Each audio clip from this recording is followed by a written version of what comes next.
Without further ado, then, welcome back to the Adventures of Azius.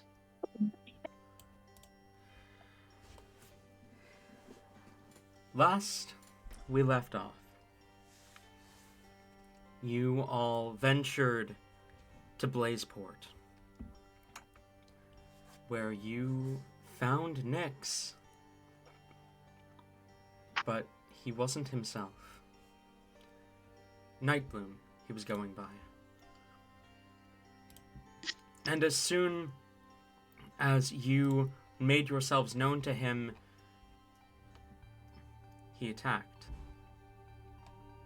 Along with a man, human, that none of you recognized by the name of Caro. Or at least, he appeared human, vaguely.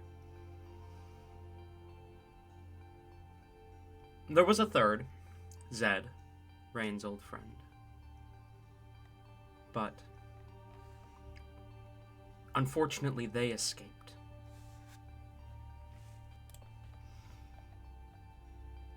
As night fell, Helibor decided that she wanted revenge.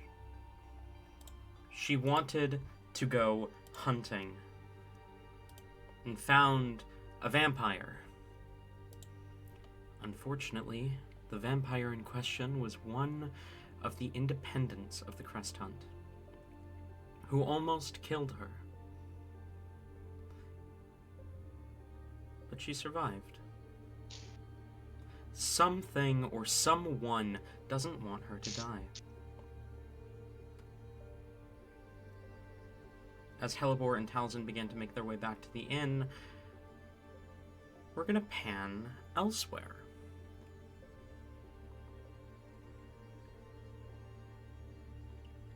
Klutz,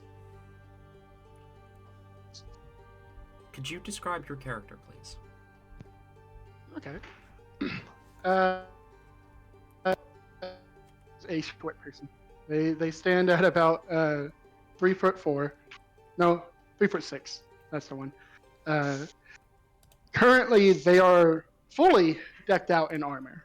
It is impossible to see any of their skin except for the telltale signs of their race. They have their goblin ears poking out the side of their helmet. I will send art because I'm very bad at descriptions. Fair enough. Amazing. I've seen the art and I'm so excited. And I'm getting your call. Because of course I am. I'll be right back. I mean, I can send the art. We all send the art. Can I also have Rowan? Can you re-describe your character for us? I guess. Done. Rowan is regular, like average height, I'm back. about 6'2". They have Oh, what the? they have just very light, blemish-free skin with dark hair and a lot of freckles and very deep Hello, brown Tabby. eyes. Okay. Tabby, are you good? Can you hear us? Abby fucking died. Oh no.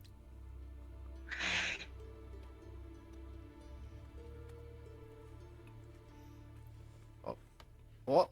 Hello? Hello. Okay. Maybe? There we go. Yay! Sorry about it. Okay. What happened? Nothing. Okay. Yes. Um. All right. There. Sorry, Scuff. It's fine. What is D&D without a little scuff? Not D&D, that's for sure. What's D&D, guys? I wish I knew. As we see these two figures, both clad in armor, approach the tavern. The same tavern that the party happened to be staying in. What do you two do?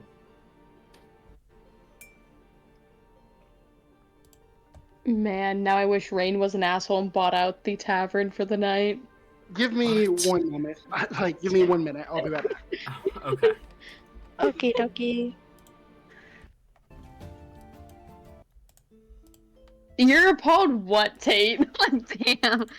Huh? You sound so shocked when I suggested that. It was less shock. It was more like the someone says something obvious and you go, "What? What? No. What?" Damn. That was the vibe I was going for. I'm sorry if I messed that up. You're good, you're good.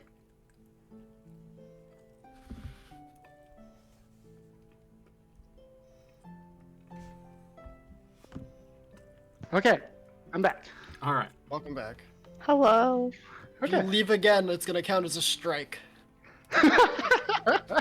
Strike towards what? I'm not sure yet, but I've decided. So, I'm on probation already. I got suspended from this campaign. Damn. We don't want to do another one. You better be Yeah. in your best behavior. Tabby, 3 more strikes and you're gone for good. Oh, no. I wasn't gonna be that Damn. harsh. But no. Klutz, Shit, you okay. push open the door to the tavern. You see, it's late. There are a decent number of people drinking, doing typical tavern things. You see a goblin kind of on top of the counter, kind of scurrying back and forth between people who are placing orders. What do you two do? Klutz will look up towards Rowan and say, "Are you thirsty? You want something to drink? It's on me." I think I am okay. I'd rather not, but you go ahead and get something if you want. I'll find a table. All right. I'll approach the bar. You approach the bar.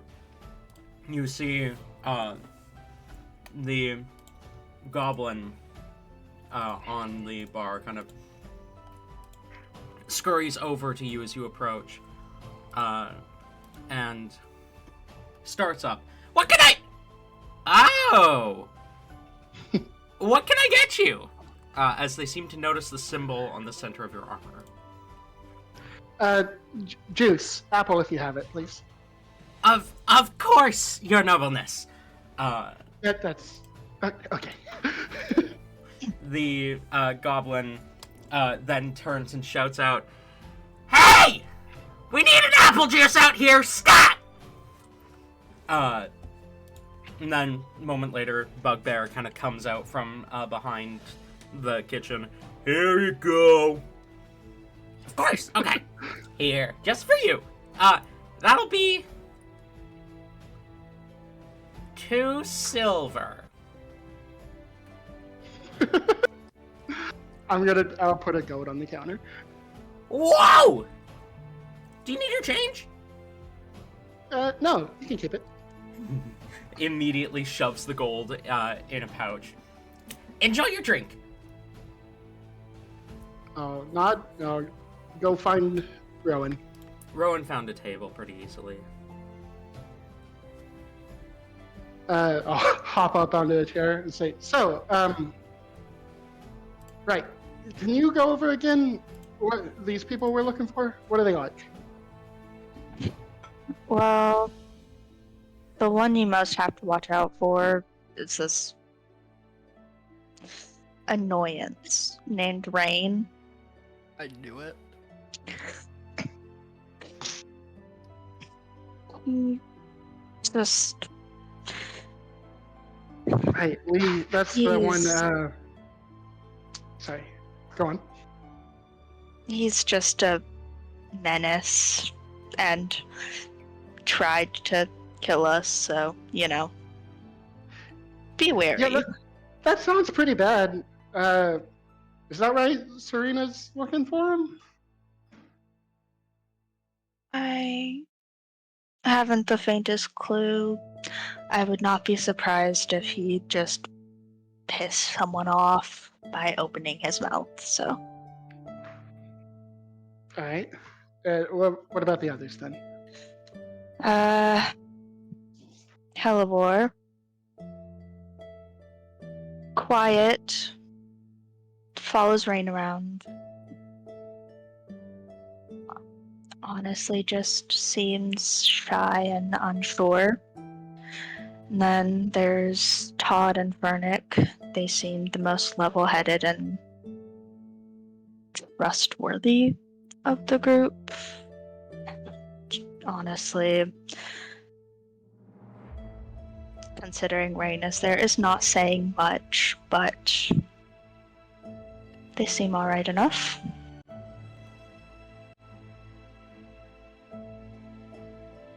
Okay, so other than Rain, reasonable people. That I saw, yes. That's good to hear. Oh boy.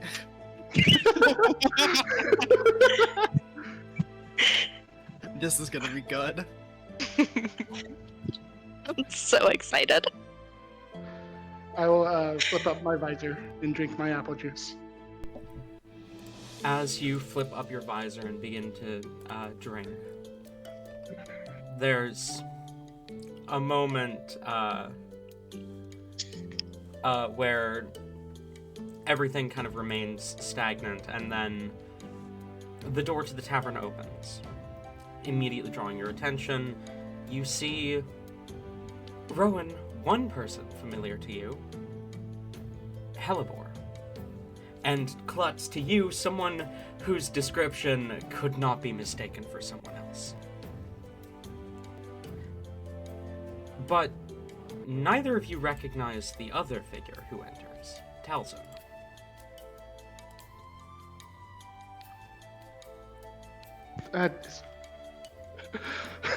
Wait, I don't think we have time for conversation. What's Hellebore doing? Yeah, I was about to say, like, the door does not simply open.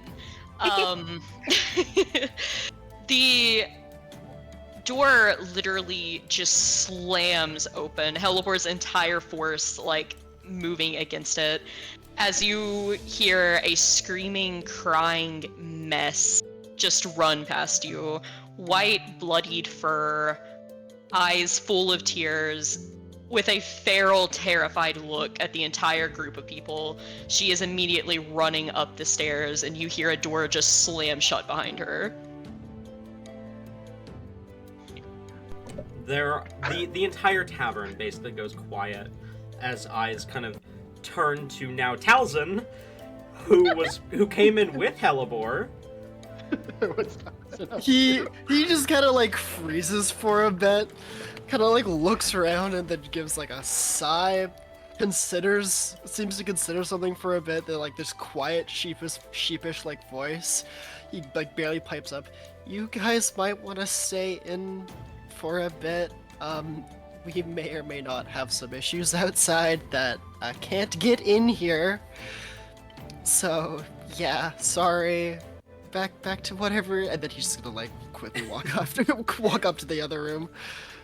I'm gonna lean into Rowan and just say, Fernick is a lot smaller than I thought he was. Talzin is actually taller than Fernick. Yeah, but I assume you're not as buff. Oh, pardon? You're not as buff, though, right? No, okay, you said, yeah, my bad. Yeah, no. Talzin is like the twinkiest of the twinks. He's a little guy in that sense. Maybe we should. I'm gonna go see if I can help. I hop off my chair. I try to follow them upstairs. Rowan follows, looking entirely too confused. Just like yells after Klutz. That's not him. Okay.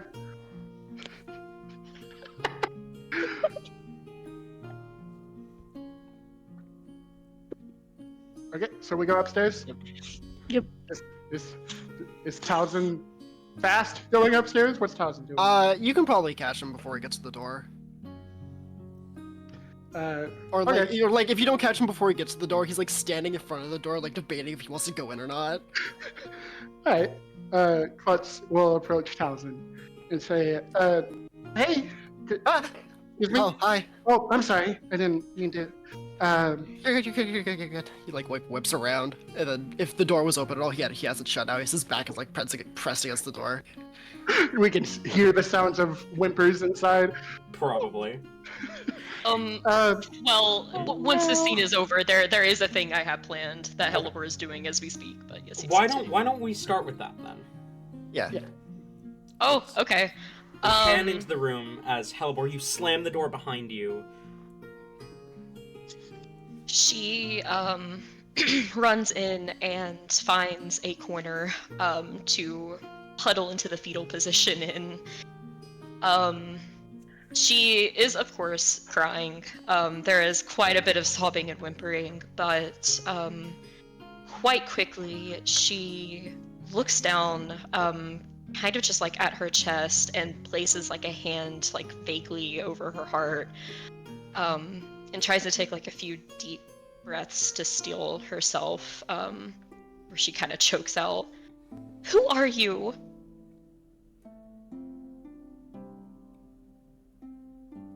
It's quiet for a long moment before the only reason you're alive.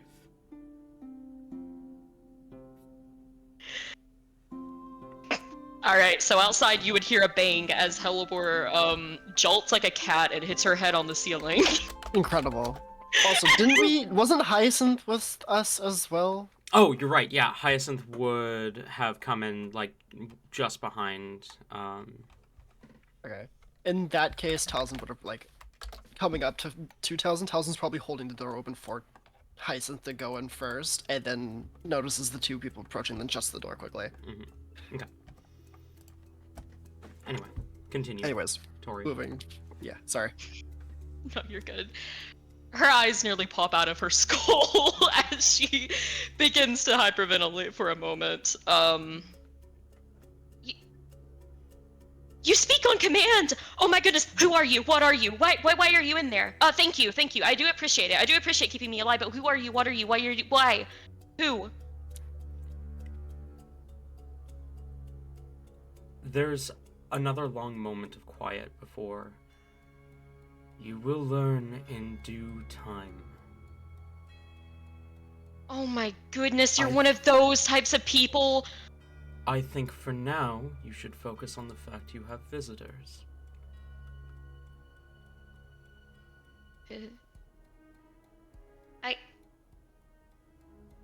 Okay, what can I call you at least? Because, like, right now I've settled in my journal as no dude because you seem to like the word, but, like, do you have a name?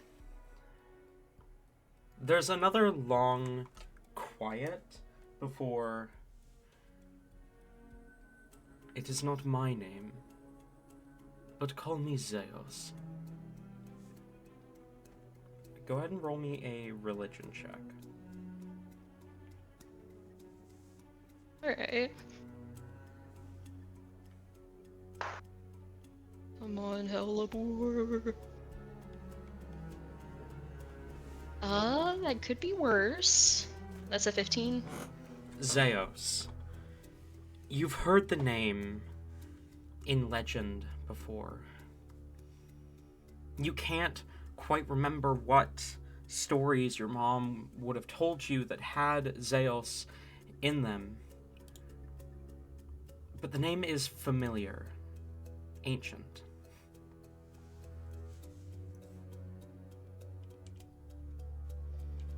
As you hear the voice speak up again, I cannot stress enough that that is not my true identity. Simply a name for you to refer to me by for now.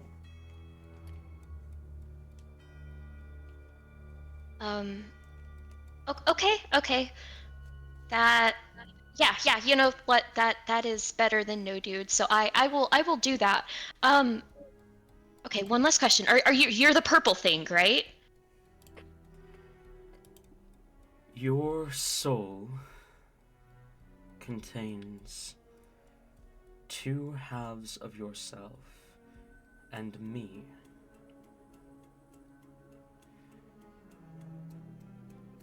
I am what Pondo saw as purple within your soul.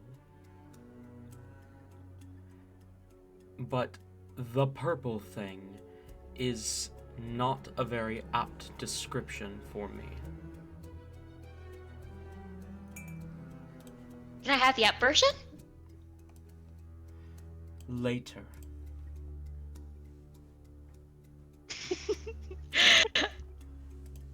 Helipore kind of like mumbles, "Damn it."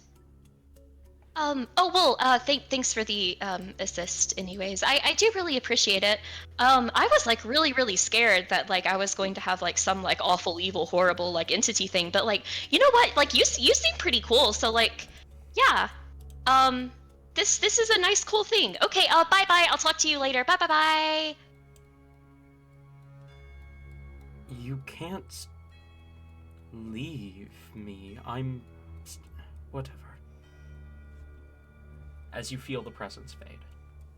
Bye. Casually reaches into her soul, tears him out. I'll talk to you later. Like blows him off to the dust with the like he's the fucking wind or some shit. Meanwhile, outside, Talzin, you quickly shut the door as you see Rowan and Klutz approach. Hyacinth kind of turns to the two of you as well. Excuse me. Are you... I'm Klutz Kaboom. I have business with, Halibor, right? Yes. About what?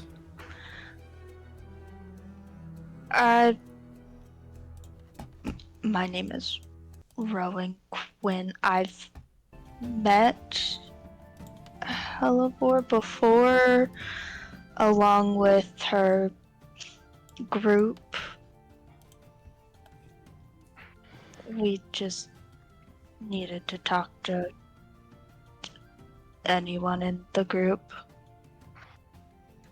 Well, I'm here, so is Talzin.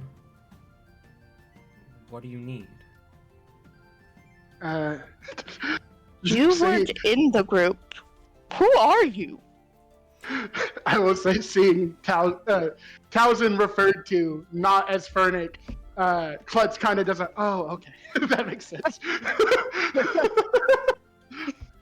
So Like, this isn't the red dragonborn I was told about. This is instead a lizard folk. Got it. I see.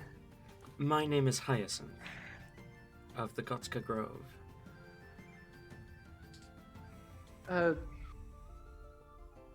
Well, Helibor, or rather,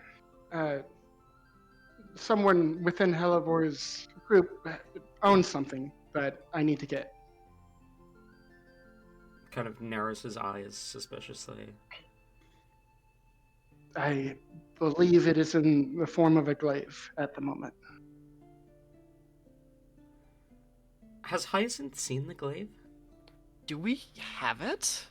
Helibor has it.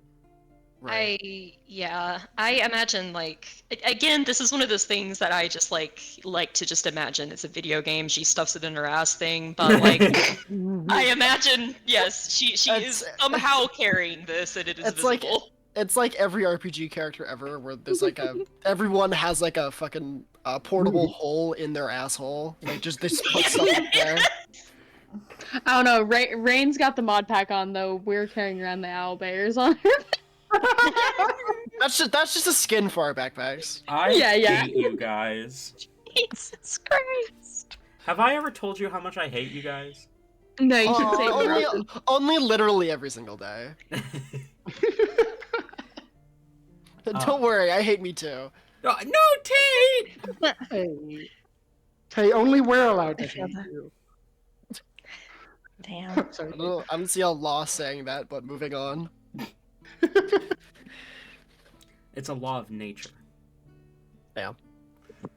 Um, Yeah. Well- Go on. No, you go. Yeah, at the mention of the glaive, because I know Tellus has seen it. He's gonna like look up at Hyacinth a bit, and then slowly start to open the door. It's probably about this time you guys faintly hear a bye-bye from inside the room, like faintly muffled. What Townsend's gonna do? He's gonna open the door enough so he can like shimmy through the crack he's made, and then close it. Not suspicious at all. And then he's gonna turn around and like just kind of look over and see how Hellebore is holding up before doing anything. Hellebore actually seems to have. She's still crying, but that's pretty much a constant. Never not crying. Yeah. It is honestly a little jarring, probably, because she's still very injured, very, fresh from that encounter, but she seems delighted about something. She's just kind of like cradling a hand like over her chest, like smiling down as you enter. Hey, hello, hey, he's gonna like start just walking over. There's a couple people outside asking for you about the glaive Todd had. She kind of spooks, and looks up, like tilting her head a bit. Sorry. Oh no. Anything and everything spooks me. Yeah, I feel that. They did they they don't seem like vampires, right? No, one of them was, I got names of the both of you, yeah? Yes, he did. Mm-hmm. One of them's name went by Klutz Kaboom, and the other was Rowan Quinn. I don't know if you know them. Oh, yeah, I did meet a Rowan before. She kind of instinctively like puts a hand on the glaive. Did they say what they wanted with it? No, just that they needed it, or something along those lines. Oh, okay, Do you want to go outside and maybe talk to them? Yeah. Just maybe bring it? Yeah, and then he'll start Yeah. slowly opening the door a little bit again. And he'll open it enough for Hellebore to be able to squeeze through. Hellebore will actually kind of she's gonna trust that.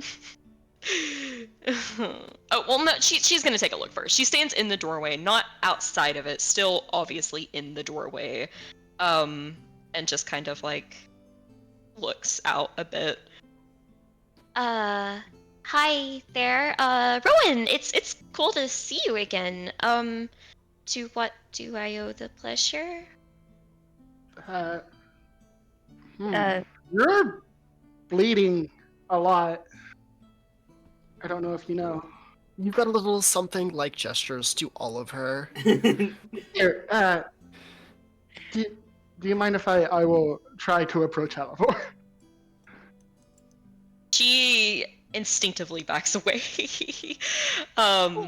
I do want to kind of note, like, well, I mean, I guess really the only people that would know that for Towson and Hyacinth, as a note for everyone, Hellebore, anytime that she gets hurt, like, she doesn't really, she freaks out in the "oh no, am I going to die" thing, but like, you guys have never actually seen her be like, "oh wow, I'm in so much pain, ow." Because of the transformation, she has a high pain tolerance.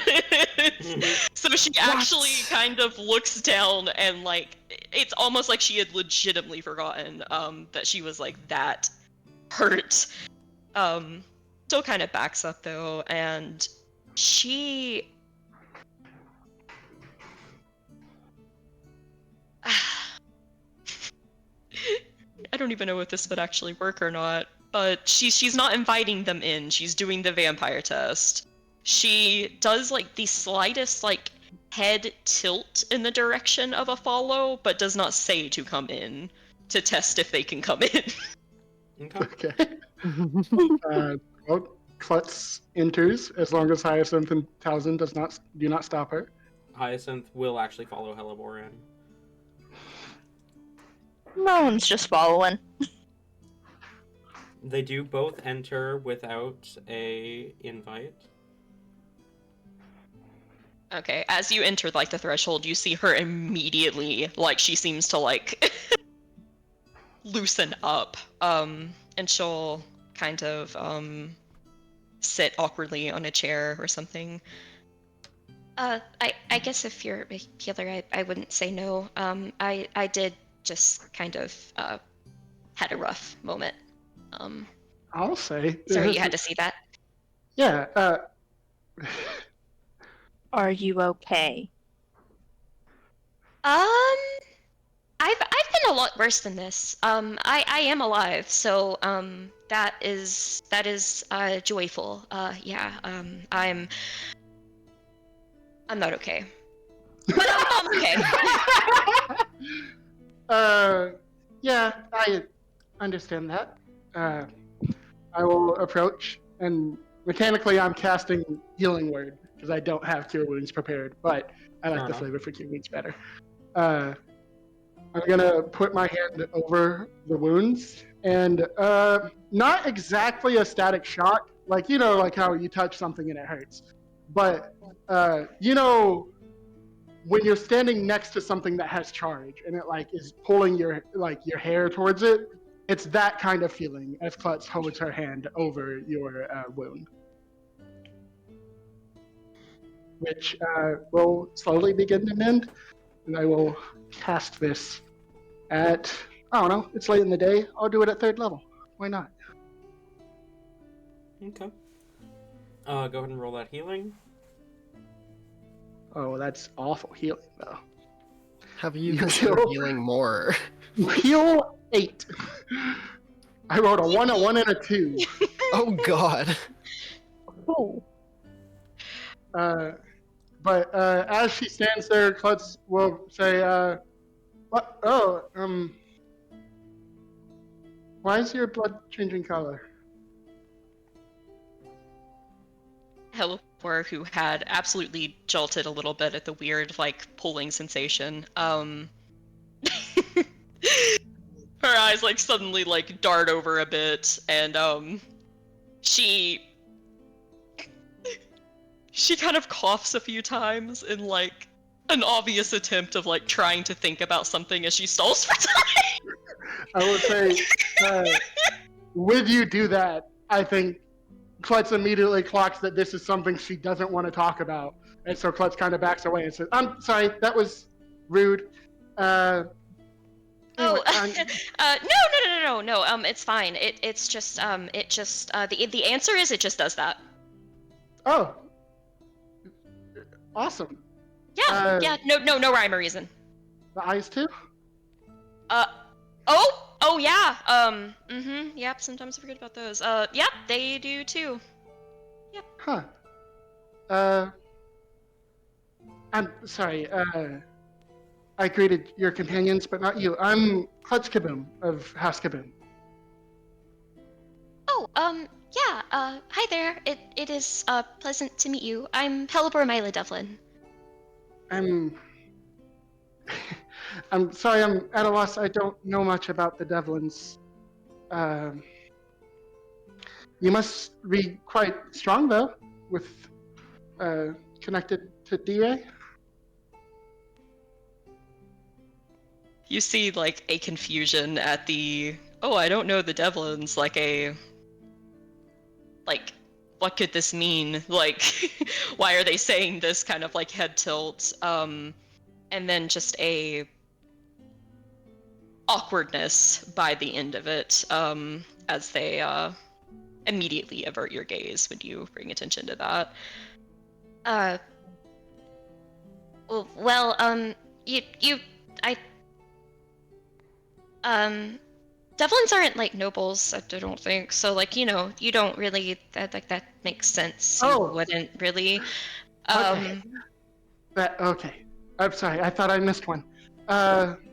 Do I know the house name that Tarzan was under?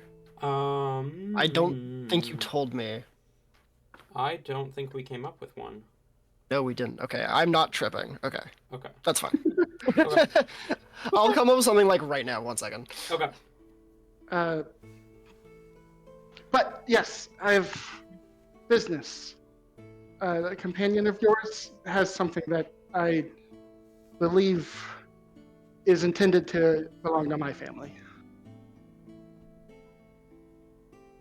Oh. That. Okay. actually, Also, like, I assume let it's me. visible. It is, yeah.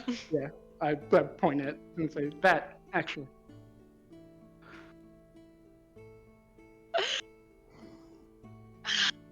I have proof if you need that. It's like someone approaching a dog like at its food dish. It almost like she instinctively goes to grab the glaive, and also like you notice her kind of tug her hat down a little bit harder. Rowan, for your information, you would have seen this is the same hat that Todd was wearing. And she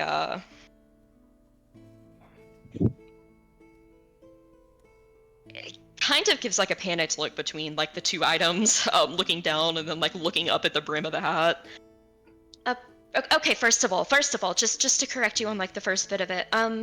I am. I'm afraid. Might be a little bit of a misconception, but I actually am not strong. I did just get my I believe they call it ass handed to them.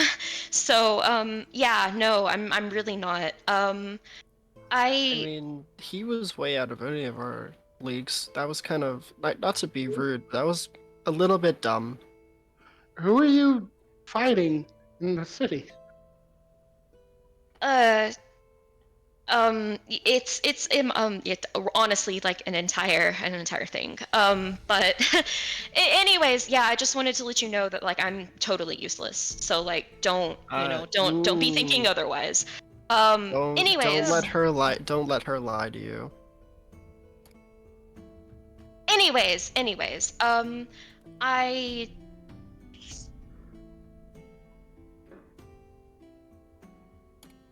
Okay. why do you want this? You said your family. Mm-hmm. May I? I'll gesture towards it.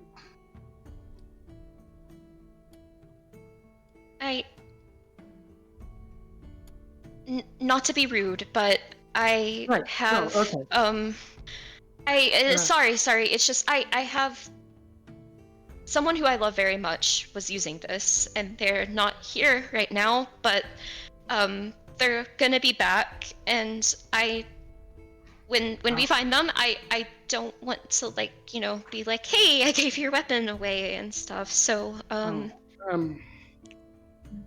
do we have a way of contacting them? Maybe I'm sorry, I can't really leave empty-handed.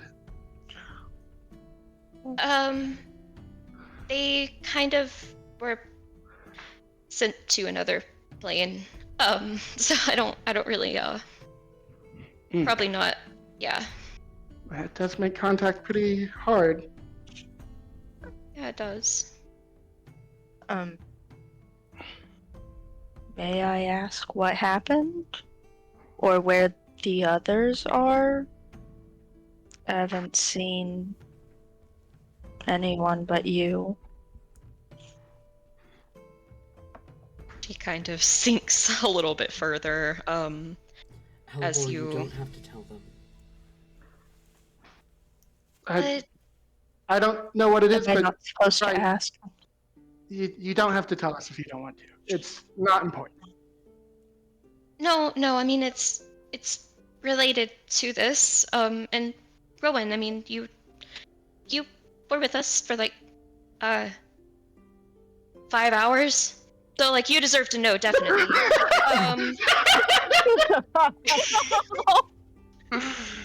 I I mean, you don't have to tell me. Honestly, it's It's fine. fine. Fernick is visiting his family. So he's like, super happy right now. It's great. And then Rain is somewhere around here. I'm mad at him right now. I'm quite mad at him right now. But yeah, he's existing somewhere, doing probably something stupid. And then Dad got teleported to another plane, so I'm holding on to this for him. But he's fine. He's not dead. Klutz Oh, has another like realization. Oh, it is beginning of the new year. That's why Fernick's not with them. I was really hoping to meet him. That's okay though. But I'm sorry to hear about your dad. that's You don't If- have to be. It's only temporary. We're going to find him. Uh, Here, Klutz will dig into her stuff and pull out a what seems to be a torn page from a book. It says, "This is records from a long time ago that show that the Kairos family made a sword that was supposed to go to my family, but we never received it. The shipping was stolen. That is the sword. If you look near the base, it should have small signature." If you do look closely, if you read through the document and you look at the base of the glaive, everything is exactly as Klutz describes. The documents describe a electric sword designed by the Karis family for the Kaboom family, the shipment attacked by bandits on the road, and the sigil of House Kaboom and the sigil of House Karis right at the base in very small, kind of imprinted on the base of the glaive. Now, I happen to have some pull with House Kairos, so I can arrange for a replacement for your dad.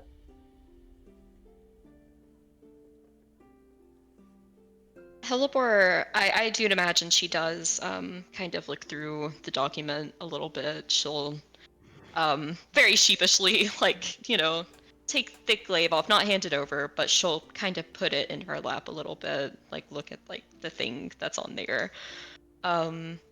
She is pretty fucking confident at this point that this does belong to Klutz. And of kind course, of I'm not. as Oh, go on. Sorry.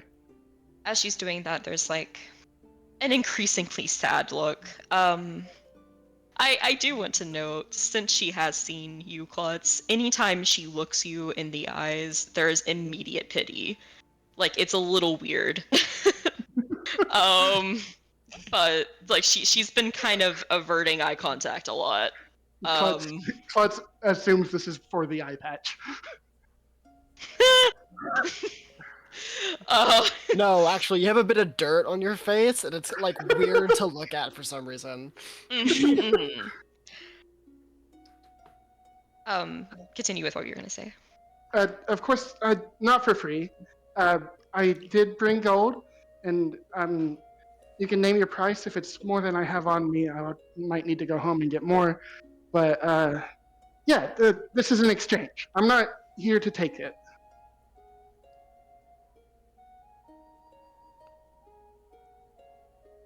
I just want to note, in this paperwork, did it state anywhere in there that the Kaboom household or whatever was a noble family or something like that? House Kaboom is it is on the document. The noble house of Kairos creates this weapon as a show of alliance and good faith to the noble clan of House Kaboom. Have I heard of any of these noble Roll, houses' names, or? definitely Kairos. Roll history on Kaboom. Okay. Kairos is much Kairos bigger. run Blazeport. That is a 16. 16. Clan Kaboom is vaguely familiar to you. You don't remember... Sorry, you said history? Yeah. I looked at fucking not history for some reason. That's a 19. 19. Clan Kaboom is familiar to you. Even if distantly. They are a clan of goblins within, we said Ignis, Tabby? Yugas, I think. Within Yuga City, who hold a decent amount of sway within the Asunian Republic, but are infamous for never having the same head of house for multiple meetings. Their Clan Kaboom is technically made up of quite a few different families that make up this kind of goblin clan that lives within House Kaboom. But the specifics are less known to you. House Kairos, of course, are in charge of Blazeport. They are one of the 3 big Asunian families. And are, like, basically anyone who knows anything about nobility knows about the Kairos family. Okay. Do I know if the people I was with did dealings with them, or nah? Probably not. They would have done some dealings with Kairos, but not Kaboom. Okay. And it wouldn't have been Kaboom's- common dealings with Kairos. Pardon? Kaboom's not producers. Oh, sorry. Go on. It would not have been common dealings with Kairos, just every now and then. Okay. Sweet. Anyway, Yeah, so Helibort does look slightly amidst the sadness, a little bit confused, as she kind of looks over this. Wait, I'm sorry, you said that this was your family? yeah. Sorry, I'm not trying to be. I'm just not used to people not knowing. Yes, I'm Klutz Kaboom, heir to the Kaboom family.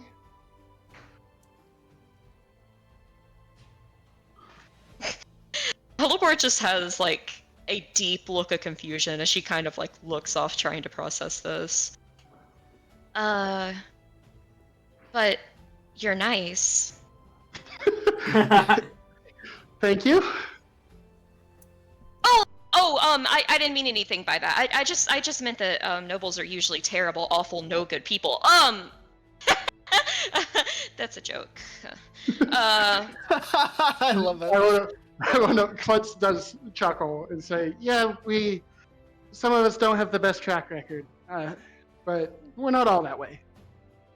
Yeah, that's a nice okay, so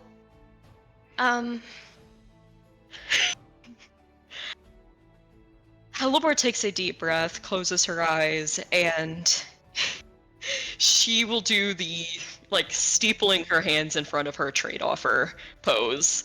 She's gathering everything she can into this. You gain family heirloom. I gain. Friends. Cute goblin! I gain a favor, but you have to be around me at all times, so when I use the favor, you're actually there to do said favor. Ergo, you cannot leave my side ever. or friends, something Rain doesn't have. Ooh. Yeah, fuck you, Rain. She looks up. okay, so I definitely do want to give this to you because, I mean, it seems pretty clear that it does belong to you, and I do unfortunately know how it feels whenever something that rightfully belongs to you, is not being freely given or sharing information about it. She just like That's stares crazy. off and like she loses herself for a moment and then like is like shit, I gotta snap back.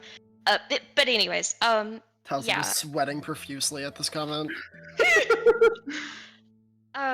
Yeah, but anyways, so yes, I do want to give this to you. But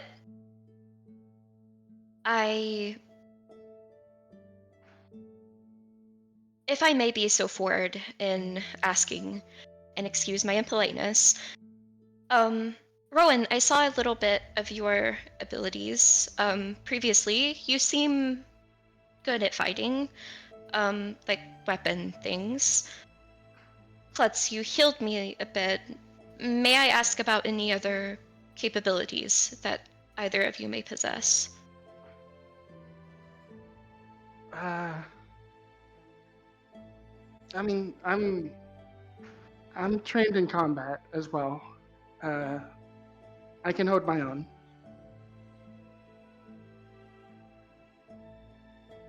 You see her eyes gleam at this. And yeah, I received many blessings from Zealous.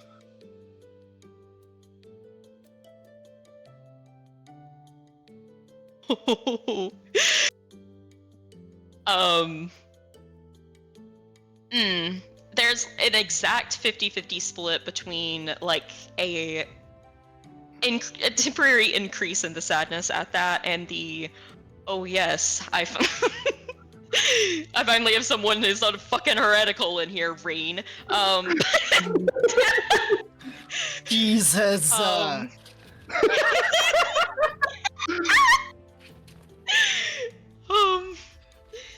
I was Okay, expecting she, rain slander this session, but I wasn't expecting it this much immediately. Goddamn. Oliver's fucking mad. It's like she's I'm not toxic saying right it's now. not called for. I'm just saying I wasn't ready for it. Anyways, yeah, so she kind of thinks about that. She seems delighted, honestly, by this. Okay. Promising. Okay, so I Is this have about who you were fighting before? I was about to say, we're not gonna try and burden them with our stuff, right? That seems a little unfair. I mean, that's Helipor holds up a little bit of a hand to Talzin, like as nice as she possibly can. Like, but... Talzin immediately shrinks into himself and takes a couple steps back. Oh no! And he'll start and then he like kind of like his tail kind of curls around. He starts like playing with like some of the bandages on it. I mean, the way you guys put it, it sounds like you were fighting the Night Death himself. I don't know if we'll be that much help if you're fighting that type of person, but if basic protection is what you're after, I think we could manage that. I look to Rowan for confirmation. Rowan is not here. Ah! Ouch.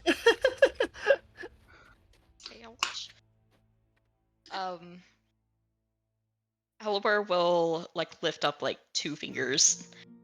2 conditions. Have you heard of the Crestant? DM?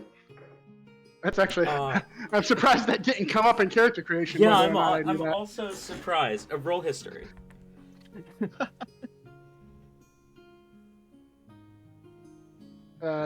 Did you see the stuff in front of Talzin? The Yod?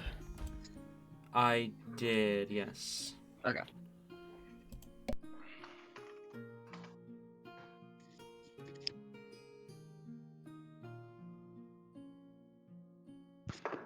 I rolled an 18, but maybe we should wait for Noodles to get back. Yeah, might be smart.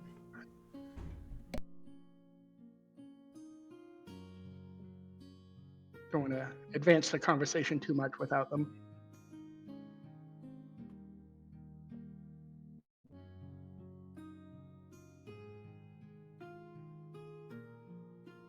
I'm back. So sorry, Rebecca called.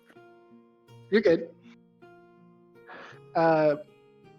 What you missed is we talked a little bit, and Hellebore hasn't exactly said what they're talking about, but they hinted that they asked about our combat abilities. Basically, asked how good we are at fighting, and go on, Hellebore. Actually, you take it from here. I mean, if you want to roll so you're on the same page, Noodles. She just asked, do you guys know what the Creston is? Right, that. I forgot about that part. That's why I was like, you know what? I know there's more. Tori probably remembers. So yeah, if you would like, Rowan, you can roll a history check. Okay. I got an 18 on mine, by the way, DM. Okay. Actually, history or religion? What would that have been if it was religion, Tabby? Actually, it would have been worse if it was religion. Okay, so we're keeping the 18. Mm-hmm.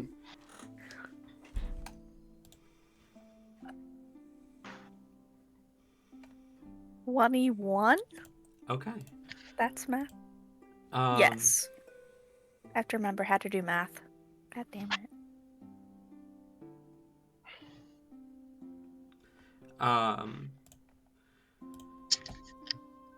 Both of you are familiar with the stories.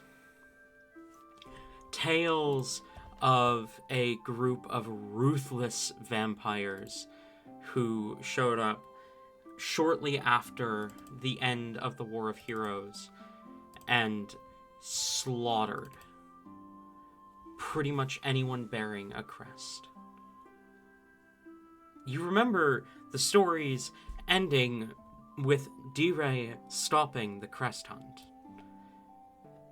killing their leader, Voivode, who may also have been Mortem, depending on some depictions. And the crest hunt was never seen again, though some iterations of the story have Voivode kill D-Ray and then end the crest hunt himself. Regardless, as far as you're aware, the crest hunt has been over for at least 4,000 years. Okay. Nice. I've heard of them. Yeah. Me as well. Okay, this is good. So like, heard of them as in like, you know, like the old version or like the new? There's a new version. I think. Oh, her. Yeah, I just heard her say "motherfucker" in the other room. Unfortunate. Unfortunate indeed.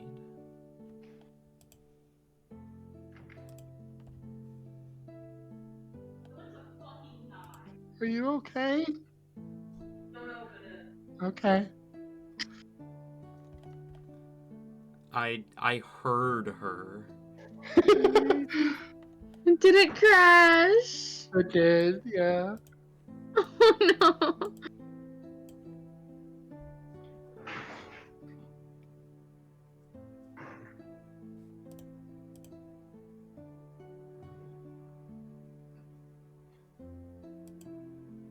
How we doing? I'm doing alright. I'm I alright. want to claw out my fucking brain. That seems violent. My sister just sent me two of the worst Instagram reels I think I've ever seen ever. Oh god. I want to claw my fucking eyes out. Ooh. That was horrific. What the fuck? What did she What? send you? I don't think I want anyone else to know it exists. Fair. Did Fair. she like send it to you like, oh my god, this is so horrible, or? No, she sent them to me and then DM'd me just the word suffer. Okay. Nice. I hate this reality. I want out. I am Bang on the back. walls of my ankle. Welcome back. Yippee! I am actually going to I'm gonna find something in here to end myself if it happens again. No. Some item will do it. Honestly, if it happens again, I'm probably me and Tabby are probably gonna have to switcheroo. Where we have a laptop. I prepared for this. Anyways, yes, Helibor asks the new or the old version that they're talking about. And Klutz responds that there's a new one? I was unaware of a new one. Oh yeah, yeah. There is a new one, and there most definitely is. That is the people who we just had the scuffle with. They are very powerful, like really, really strong. And honestly, I have no idea how you haven't heard of them because, like, at least for us, they seem to be absolutely everywhere. Like, literally everywhere we go across the world, they're there. They are quite determined to kill me. I think it's more like a nuisance thing than anything else because, like, we haven't actually done anything to them really. We haven't even killed a single one of them, despite trying. I'm sorry for this is me, Tabby, saying I'm sorry for what I'm about to say, but it is a connection Klutz would make. Well, they seem to be big about your ancestor sins being passed on to you. They might be mad at you because of D-Ray killing Voivode.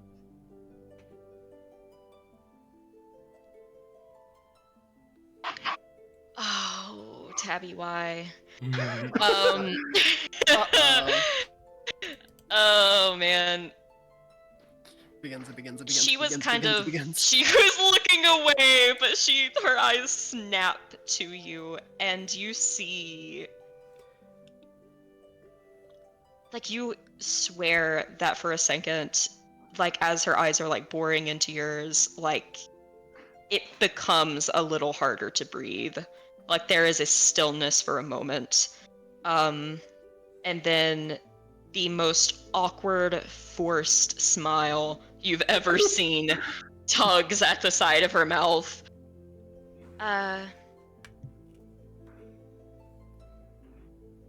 Sure.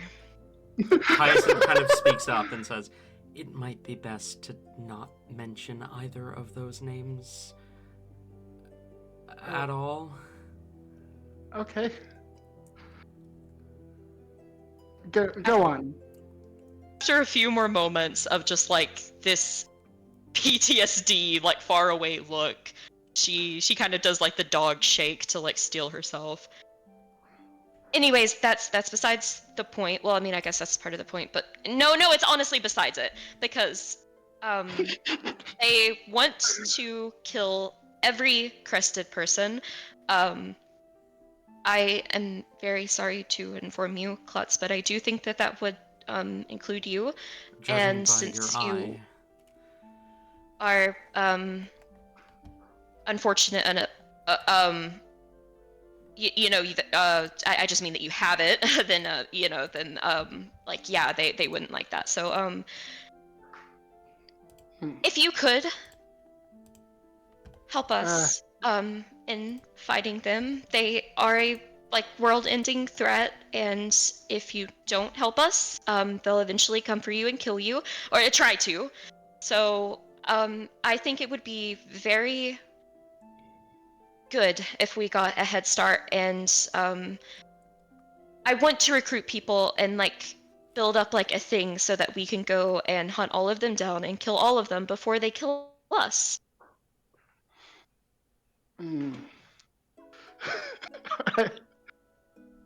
Klutz kind of. It's not like she's staring. She is kind of looking around, like looking to Hyacinth and Towson, seeing if they give away that this is a prank. Thompson is so out of it right now. He got shushed, and he's like, this isn't something I should be talking about. Hyacinth looks incredibly serious. Yeah. Klutz is generally a trusting person, but I think she's going to roll insight on this one. Okay, fair enough.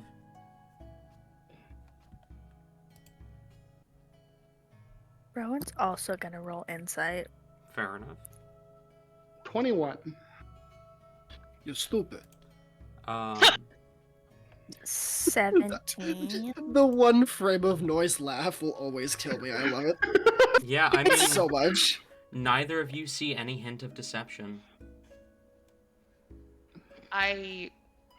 Well, like, just to add on to that, since both of you got, feel like, fairly high, there is passion in here. Like, this is, like, the words of someone who feels very, very strongly about what they are speaking about. Seems Like, personal. the type of tone, the type of tone that only comes from someone who firsthand experienced this. How long have they been after you? Well, She kind of thinks. it feels like forever at this point, but I suppose it's really only been a few months. Why haven't you told anyone?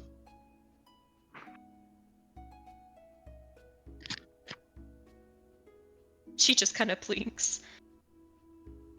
There are a few people that know, but I mean, like we did try to like warn people before, and like I don't. It doesn't seem like anyone's taking it seriously, which is concerning because it is like really serious. And I'll say that sounds. Mm, I mean, mm. almost everyone I know has a crest.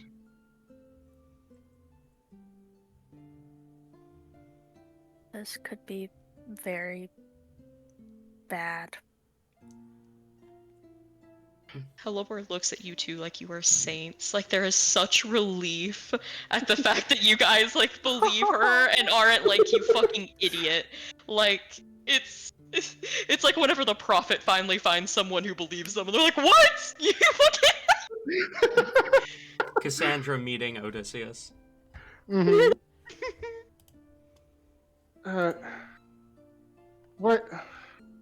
What's your second condition? oh, yes, the second one. Well, this kind of goes hand in hand with the first one because it would assist with the first one. You both seem apt at combat, and you seem to have connections. So I was thinking if neither of you could do it personally, you could at least find me someone who could, but, teach me how to use a scythe. Hyacinth kind of looks shocked for a moment, kind of glancing at Hellebore. Untraditional, but I suppose it makes Oh. sense. I'll say I trained in a lot of weapons. A scythe. I mean, I may have picked up one once or twice, but it was mostly formality. Why? One. I simply meant that a heavy weapon like that is untraditional for me and Hellebore's cultures. Well,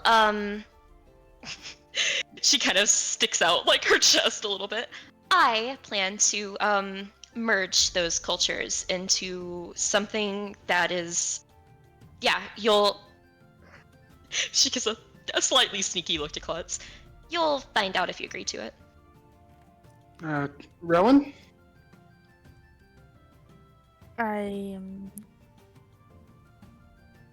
not as well practiced with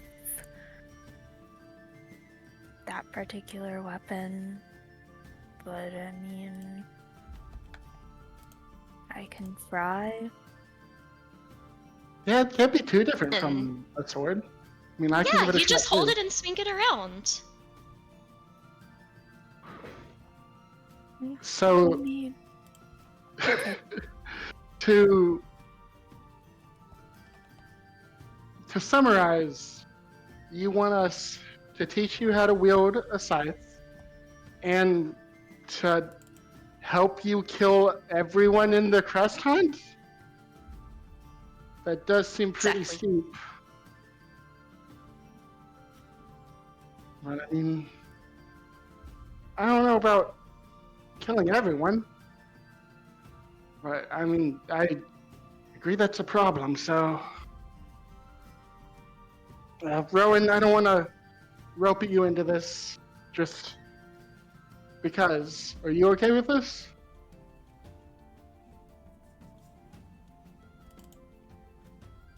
Yeah. Incredible.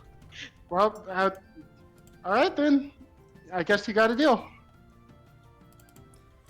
Oh. Oh wow. That went surprisingly well. No, like teleporting. It's like scrambling, like looking for some like item that she could do to like solidify this. How do people solidify deals? How do people solidify deals? We need to do some a blood pact. Do we need to do a blood pact? No. No. Normally we have someone Talzin write is up a con- has already slashed his ramcat. Oh no. Normally we have someone sign up a contract, but due to the nature of this, I think this should do, and I'll extend a hand. Nope. Helibor is ripping out a page of her notebook.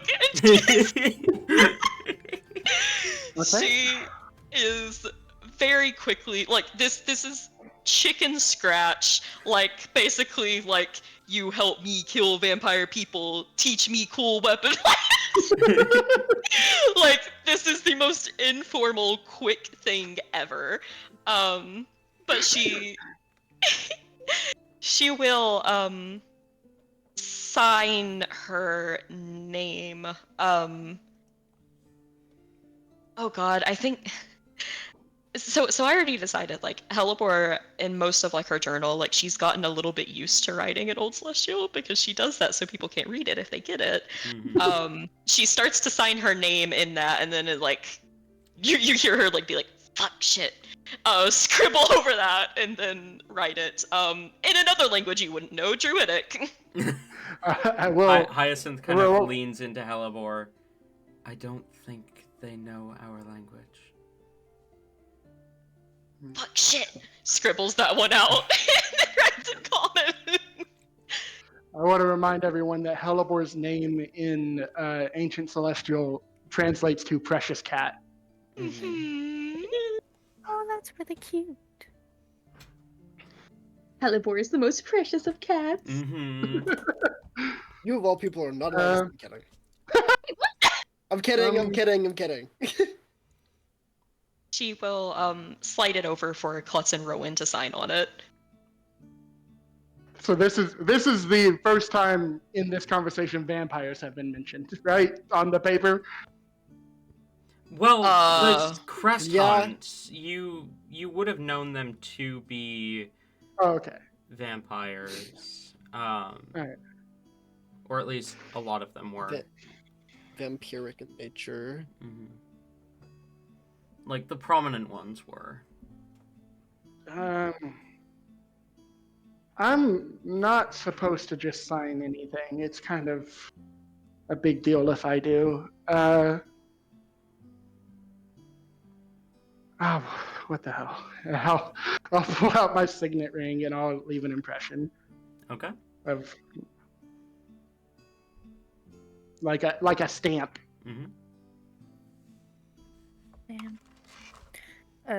Once Klutz is done, Rowan grabs paper, reads over it several times, just to be sure they know what they're signing. There are so many loopholes in this contract. None of them are like bad for you. All of them like are beneficial to you. The loopholes It's are like- like cool Are weapon. there Cool weapon isn't specified what weapon type. Vampire people, it's not specified how many of them or what vampire people. It's not even like help is not specified. So like we can Mhm. say that we already help. Are there spelling mistakes or Yes. like grammar mistakes? Yes, probably. This contract would not hold up in the court of law. There's No. Not even grammar. a little bit. Because, like, Hellebore isn't, like, taking the time to write full sentences. But Hellebore do know how to spell. There ain't Okay, spelling mistakes. Okay. Oh yeah, It- prove I- it. Write it right now.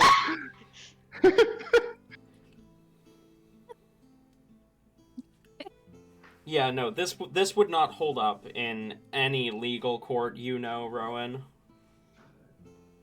Which is why Clutch was just like, whatever, I'll sign it. Hellebore's innocence is on full display right now.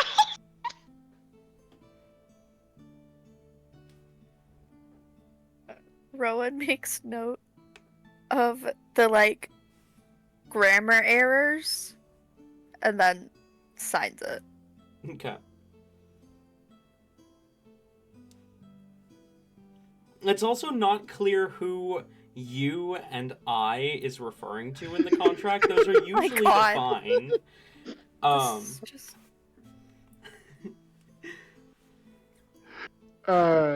Tori should write out an actual contract so that the wanna DM see can it. use this against them later. I want to see it so badly. Clutch will say, all right, so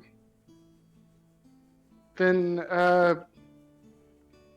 we also have a message for Rain. I know you said you're mad at him, but do you know where he is? Hellebore, will immediately just kind of cross her arms a little bit, like sticks her snoot up in the air. He's off doing something. He'll be back, I'm sure, at some point. Don't worry about it. He'll be back. But yay, you guys are like our buddies now. Okay. I actually didn't put it in the contract, but I mean it is like actually kind of needed. So I'm gonna need from both of you, your favorite animal and your favorite food. Oh. Okay.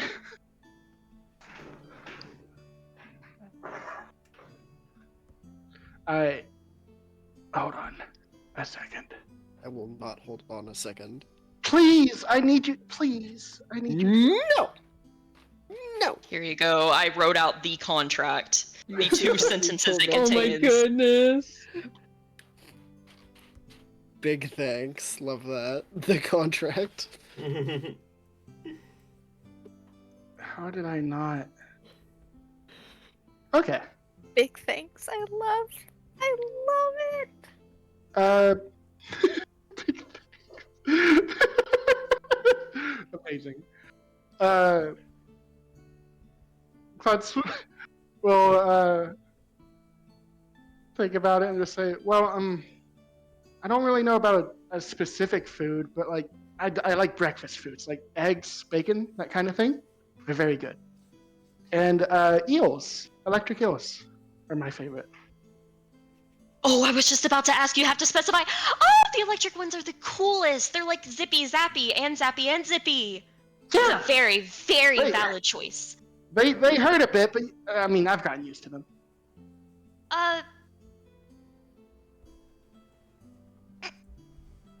She locks up in her mind, gotten used to them, aka I can crawl on you in the middle of the night and be an electric eel and you'll be fine.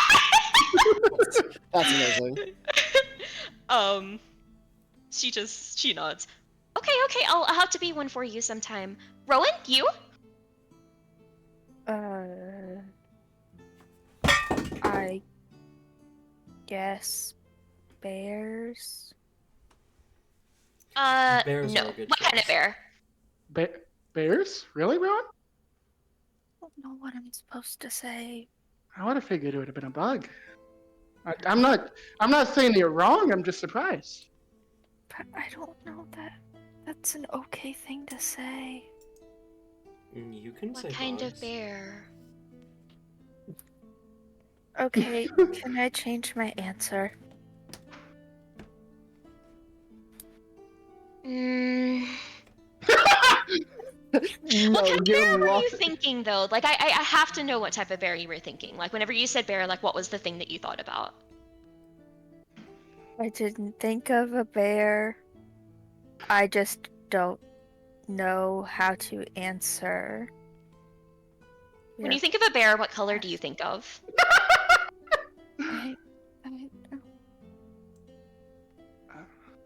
I brown one, I guess. Lee Weasley's amazing choice. Okay, change your answer now. Okay. Give me a second. I have to Google something so fast. Rowan pulls out his phone. Rowan pulls out his magic phone to look on it on the magic internet for Yeah. a magic bug. for the fantasy internet.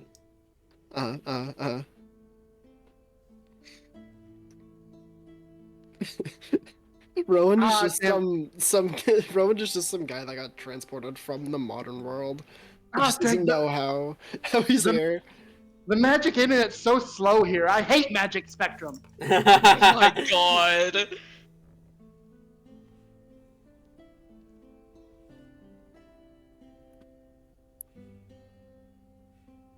I don't know. The fantasy, the trope of just taking anything and adding magic to the front of it is so good. It's so good. It will never not be funny. It And if will anyone never ever not be tells me funny. it isn't funny, I'm going to waterboard them. Anyway, go on, Noodle. Sorry. You're good. Keep it. I guess if I had to pick a specific animal, it would be a Hercules beetle. They are just very cool, and I like. Oh. They're just very interesting to me. But I just like beetles in general, but I like Hercules beetles the most. Beetles are very, very cool. I will say Klutz looks like, I feel like to Rowan, Klutz looks more proud than you think she should be. Like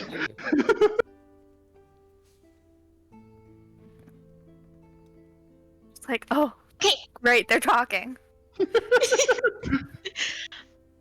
With that extremely valid answer, what's your favorite food?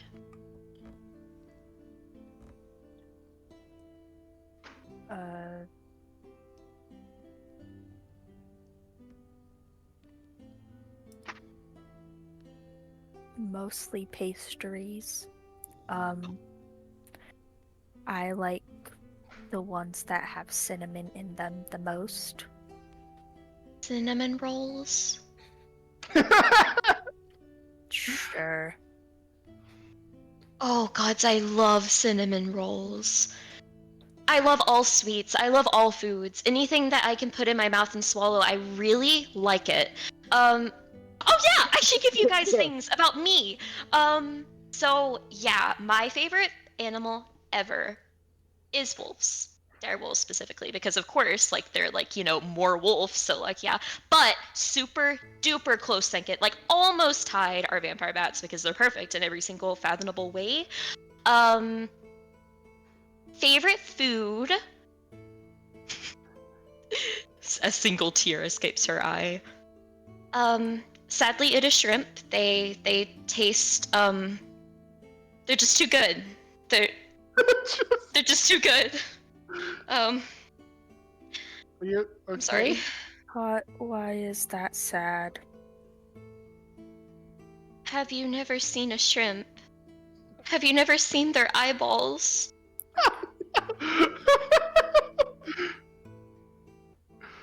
You're so cute. I guess I'm just too tough to cry. You were crying about snakes earlier, but they don't have any arms. No. Tate, I was literally looking up that meme to make the thing here. I saw so many snakes at the pet store the other day, and one of them is now my friend. Hell yeah. Sorry, that was Adorable. really random. Snakes are great. They are. I want to mention right now, I had to fight every, like, cell in my body to not make a joke about Helibor saying a thing. Yeah. Yeah. As soon as I said it, I was like, well, here we go. I had to fight every fucking like, microorganism in my system to not say same Helibor same. I was fighting for my life back here to not interrupt. I'm sorry. But okay, not that I mind. I love getting to know you, but if there are vampires around, should we let your friend be out there by himself? It. In fact, Yeah, I mean, it's not smart, but if the situation's that dire, I have some people I'd like to warn too. Well, okay. Let me first warn you about Rain. I asked him what his favorite animal was, and he didn't know. Terrible question, right So, off the bat. there's that. But also, yeah, so he is, he's not doing great right now. I do feel bad for him, but he's being an asshole about it, and, he said some very mean things, and I'm mad at him. But also, he kind of, if we see him and you see him like with a hat on, please try to remove that as quickly as possible, because it like possesses him, but he knows that and he's still okay with it. So yeah, he basically tried to kill me, and it was an entire thing, and he knows that he did that, but he's still okay with it. So yeah, dangerous person to be around. We're honestly probably safer without him around. Oh my god! Is this a common theme with him trying to kill people? Oh yeah, absolutely. Like, every time we fight, he doesn't know how to control his magic, so he just burns all of us. So like, our chances at victory would probably increase, without him. Well,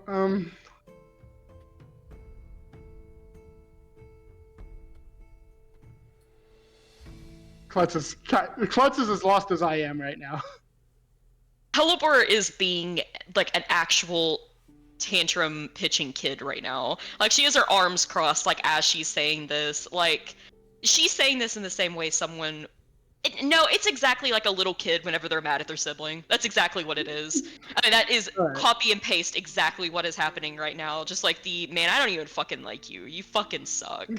He isn't Alright. exactly the most trustworthy. That's okay. No, I mean, not everyone has to be. I mean, he's reliable sometimes. That's good. Sometimes it's a bit of a stretch, even.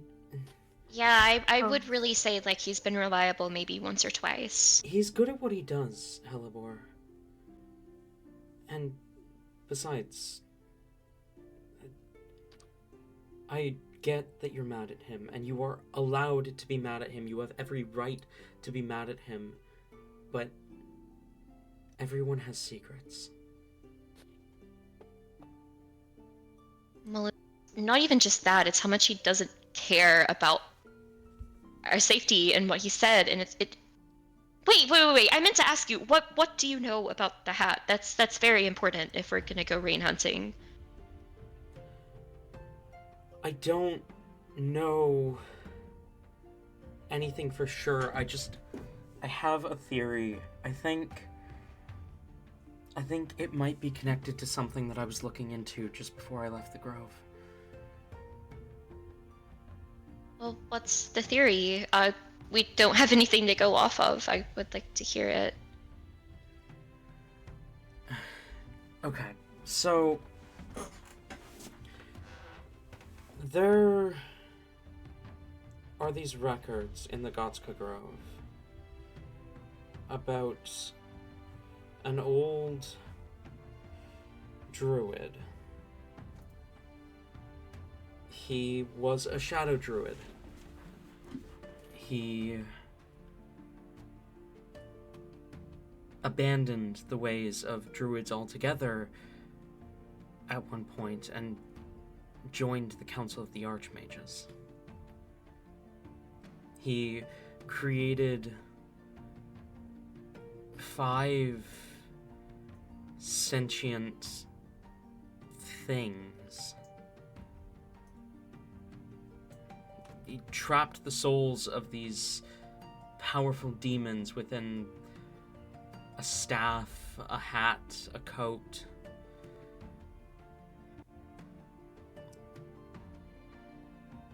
I don't know for sure, but what happened to Rain seems similar to the descriptions of these items. So you're saying that when he puts the hat on, he basically is being possessed by a demon? Maybe. Maybe. Like I said, it's just a theory. I don't know for sure. God damn, you can't say that phrase anymore. I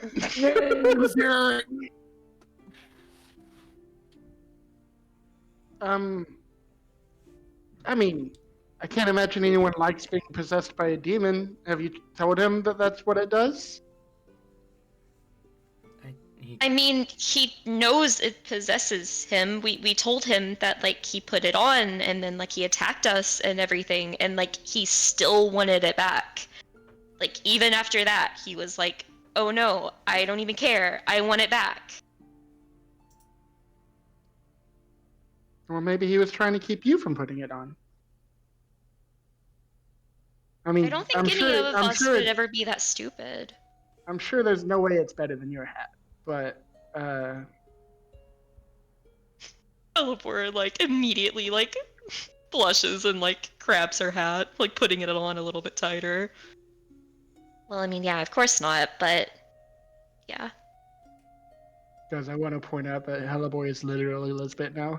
She treasures a hat she got from her parent. Lisbeth. Hmm. A magic hat she got from her parent. Mm-hmm. Mm-hmm. Y'all need to stop making the same character, I swear to God. Yes, Lisbeth Helleboy, the same character. There is no difference. I keep hearing about the both of them, and they just sound the same. They are interchangeable at this point. Honestly, Okay. relationship goals. I love it. Oh my God, twinning. You have no idea how many times I've made a character and then I've been like, oh shit, this is just if me and Tori had a kid. That's incredible. That's adorable. Anyway, though.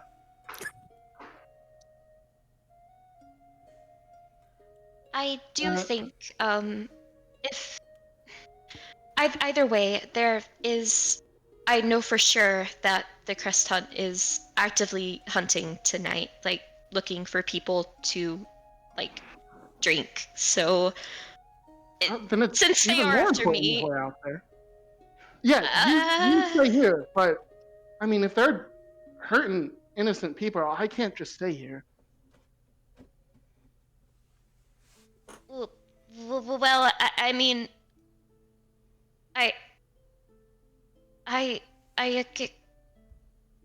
well, no. I mean, if you're gonna go, like, then I have to go with you because I have to be there when they're dead. I have to kill them.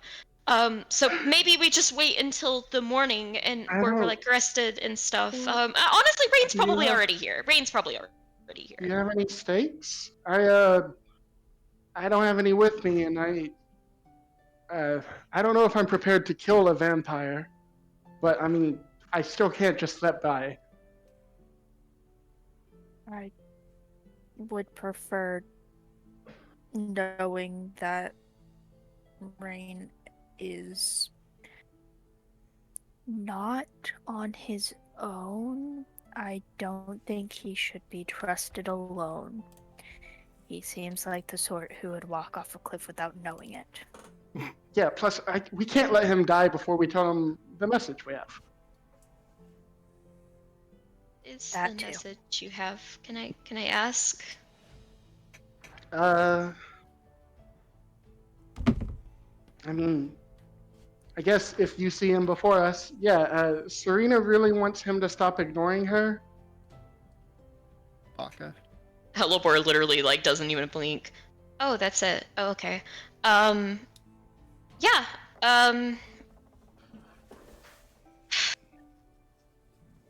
If you want to check, his room is She'll give the room location. Okay. All right. he may already be there. Yeah, I'm sure. Like he's fine. Even if you find him, like he's not gonna go with you unless you like literally drag him because he's as stubborn as It'd be an insult to a mule to compare him to a mule. I'll stop. Okay. And if okay, let's. Rowan, do you want to stay here or do you want to come with me? Just down the hall to see if Rain's here. I'll go with you. You sure? Yes. Yes, Okay. I am. Get me let's out go. of this fucking room. Let's will walk out and down the hall. We are going to cut away Rowan. now. Rain. As you kind of hurl a few things into the small fire in front of you in the deep depths of the city, wherever you may be, what do you do?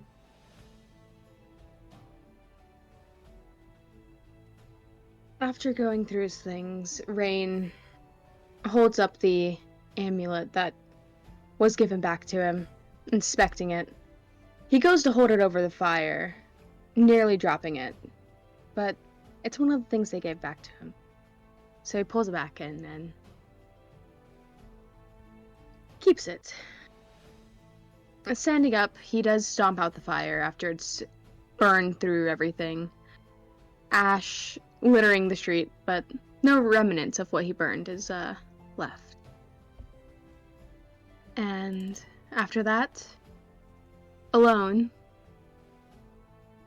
Felix no longer with him, Rain. It makes it sound like Rain burned Felix. Hold up. Rain did not cat burn is Felix. fine. Felix no longer with him, though. Rain will depart, traveling around the city. He's now looking for any forms of potential criminals, thieves, anything that might catch his interest right now.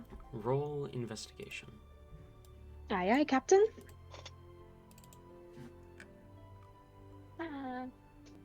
Where is the fucking dice? Wait, where's my special effects? Hold on.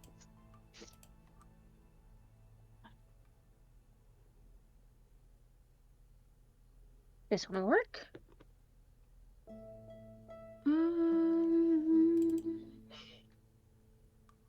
I gotta find Rain's character sheet. One moment. You said investigation? Mm-hmm. Oh, that's gonna be 14. Not great, but you know. Okay, 14. You search the city for... What was it that you were looking for specifically? It was criminal activity? Any form of criminal, yes. Okay. You search. And you find something, that's for sure. You find a kind of small alley where you can see two people talking, one of which appears to be holding a sword, a short sword that is currently lit aflame. They are speaking in Infernal. Good thing Rain speaks Infernal.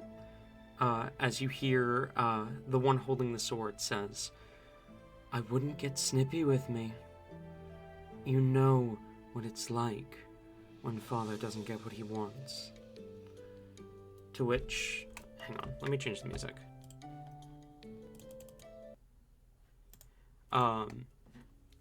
To which he receives the response, "I'm telling you the truth. I don't know where it is. Besides, even if I did, do you really think I'd give it to you? I'd just give it to Father directly."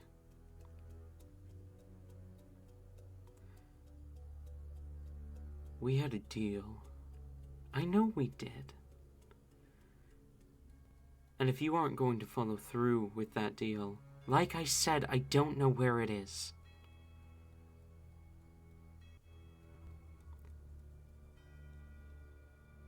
Are you doing anything, Rain?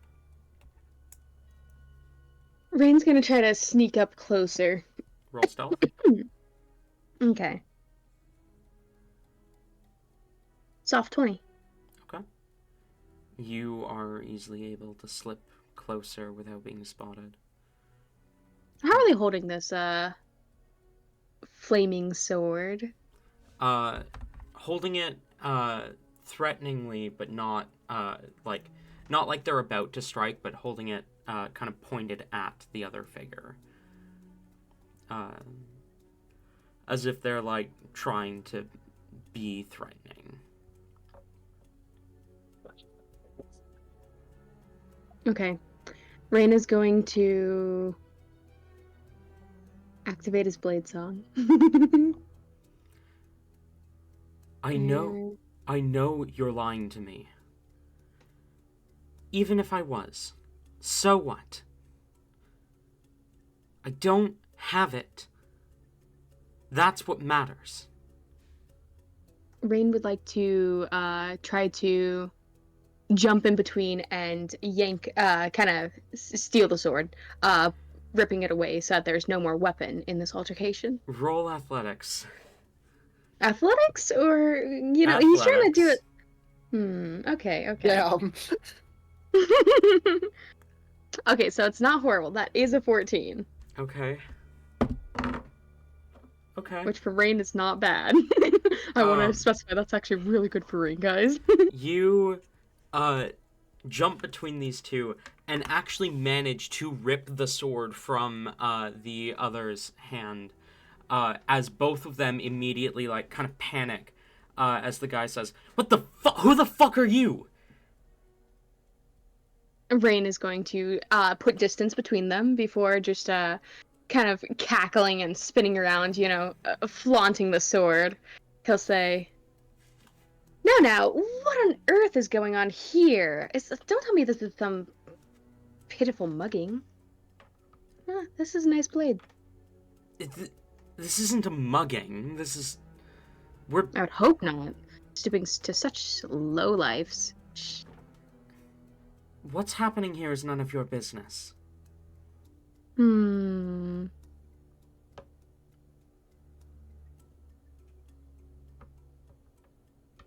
But it could be. Why don't you explain the situation to me, and, I might let you off easy. Roll persuasion.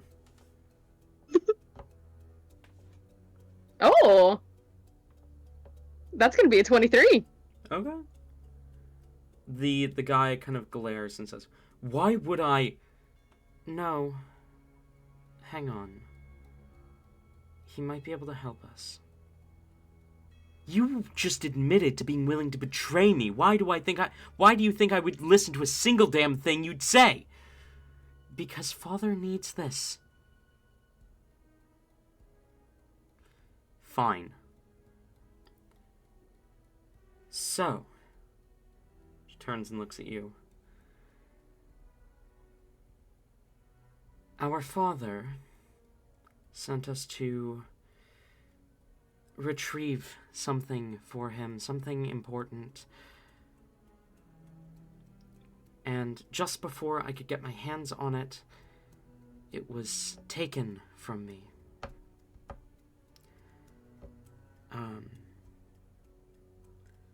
It was taken right out from under my nose by some black tiefling with pointed horns and glowing eyes. What was this item? Nothing important. Well, if you tell me what it is, I'm quite well versed in the criminal side of things, so I might be able to help locate it. We never said that this was criminal.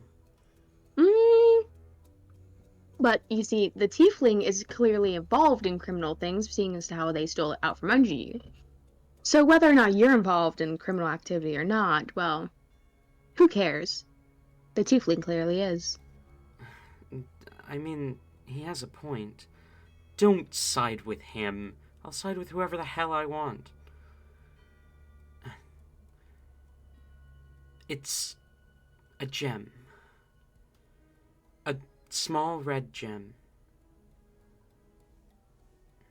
Triangular in shape.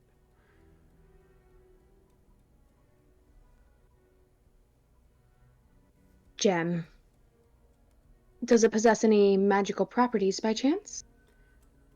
It does, yes, but those properties aren't important.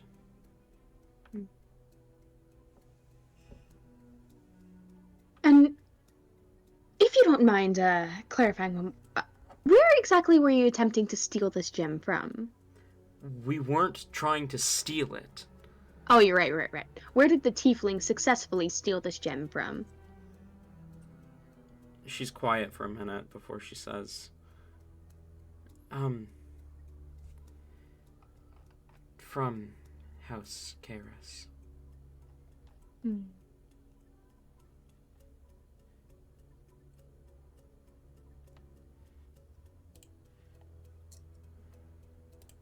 And what's with this little altercation you guys have going on here? It's none of your business. He's trying to take all the credit, essentially. Now that's not fair. Come on. We were going You're to in this split together. the profit, and you were going to get all the fame with Father. Just saying, that doesn't really look good on me, does it? Look, guys, between just us, I think we all understand that the fame, the story is most of why you gotta do things. Like, you can't just... Profit is only one small portion of it. In the end, it's all about the story that we told afterwards. If you're mistelling the story and not telling the truth, like, yeah, exaggeration's okay, but you can't just steal all the credit. That's stealing something much more valuable than the profit. What in the hells are you on about? Look, if you want a high bounty, you gotta exaggerate things a little, and you can't have other people stealing the profit for you. Why the hells would we want a high bounty? Good question. Father's already got that covered. Alright, so at this point, Rain's definitely put together who these people are working for.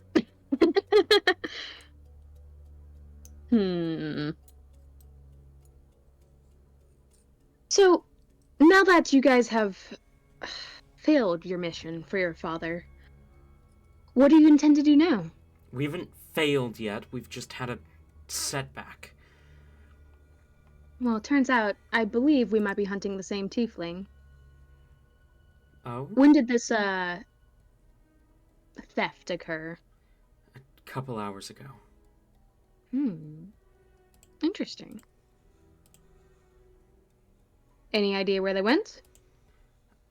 I tracked him as far as the docks, but he disappeared. Show me the part of the docks. It was this...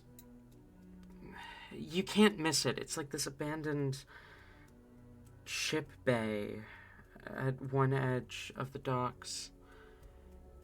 That's where, That is we exactly where you fought Night Okay. Room.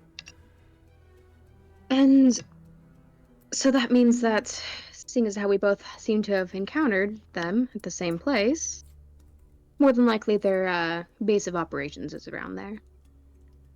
Would make sense to me. Can you give me my So- fucking sword back? No, I'm still admiring it. Hold on. Rain's gonna give it another flourish. And Rain will, after, playing with the sword, kind of toss it back over. Alright, so now the real question is, do we want to work together to, stop this pest? You've given me all the information I need. Now I just need to silence you before you say too much. Now, that's not very nice. Sword in hand, he's going to swing at you. Okay. That is a 14. 14 will hit, and Rain will Hellish Rebuke. Okay. Um, That is going to be 10 points of damage. 8 of that is fire. And Dex save on Hellish Rebuke is going to be a 10. That will fail, and we are doing it at a 3rd level Hellish Rebuke, if that's cool. Roll damage. Alright, I need 4d10.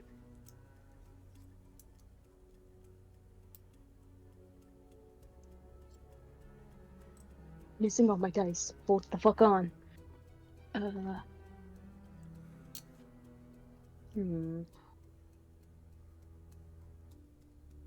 This will work. Okay. Not the colors, but 7, 9. What is this? 8. Oh, okay. One momento.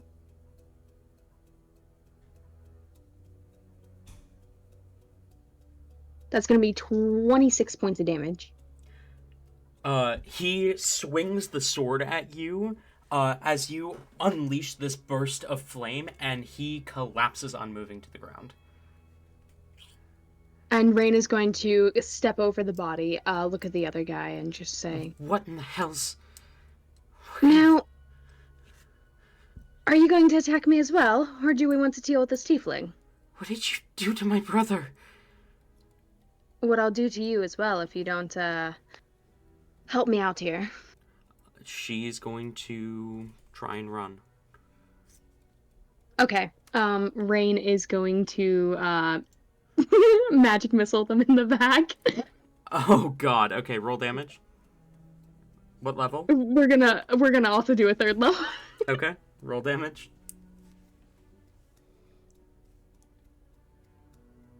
Actually, yeah, no, we'll keep it 3rd level. One moment.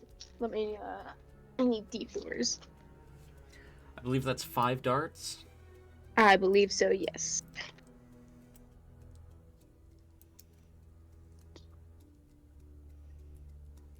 Yeah, it'll be 5 darts. Where are my pointy dice? Pointy dice. Pointy dice, and one more pointy dice. These will work. Okay. Mm-hmm.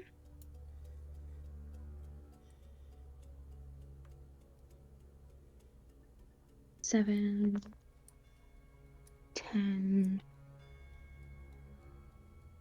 14, 17. That's gonna be 19 points of damage. She also collapses unmoving as there are suddenly 5 magic dart-sized holes in her chest. Rain is going to calmly walk over and grab her by the ankles and drag her back into the alleyway. Okay. Little trail Well, of blood kind of trails along with the body as you pull it back into the alley. while saying, he's just gonna mutter to himself a little bit. I warned you to help me.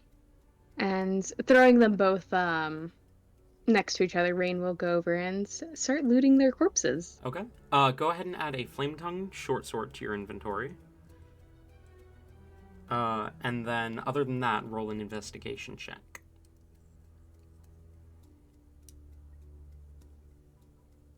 Investigation! Mm-hmm. That is going to be 17. You find a rapier on the girl's body, and between the two of them, a total of 6 daggers, and a total of 7 silver. Okay. 5 of that is actual silver coins, and there's 20 copper coins between the two of them.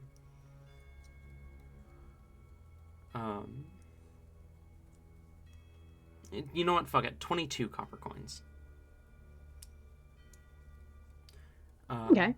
As you pick the as you pick the scraps off the bodies. What do you do?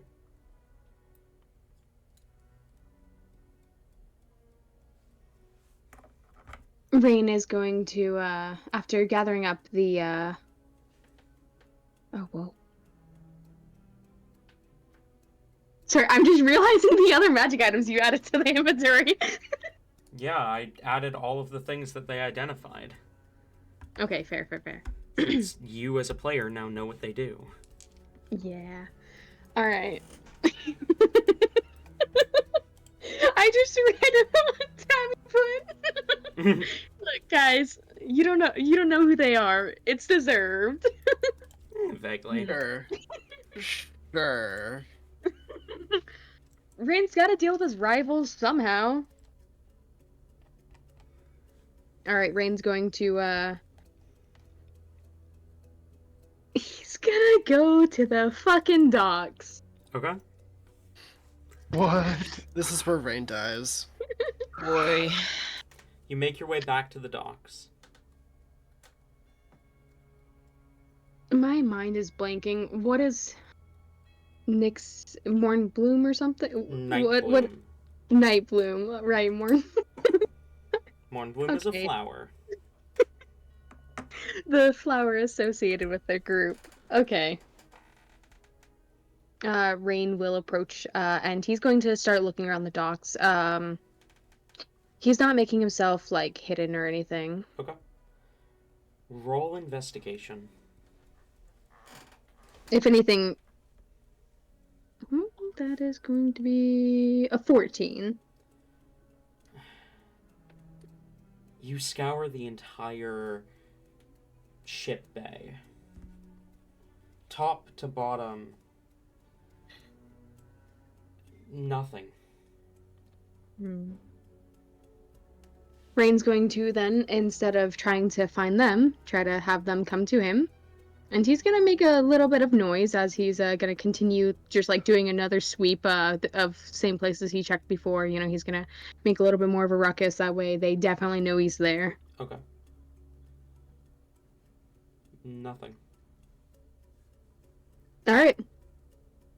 He's gonna sit outside the entrance to where they were previously. Okay. And he's just gonna sit there. Okay.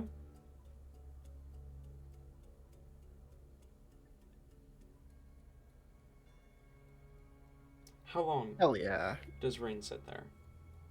How late into the night is it? It's Okay, like, correction. How long until he would?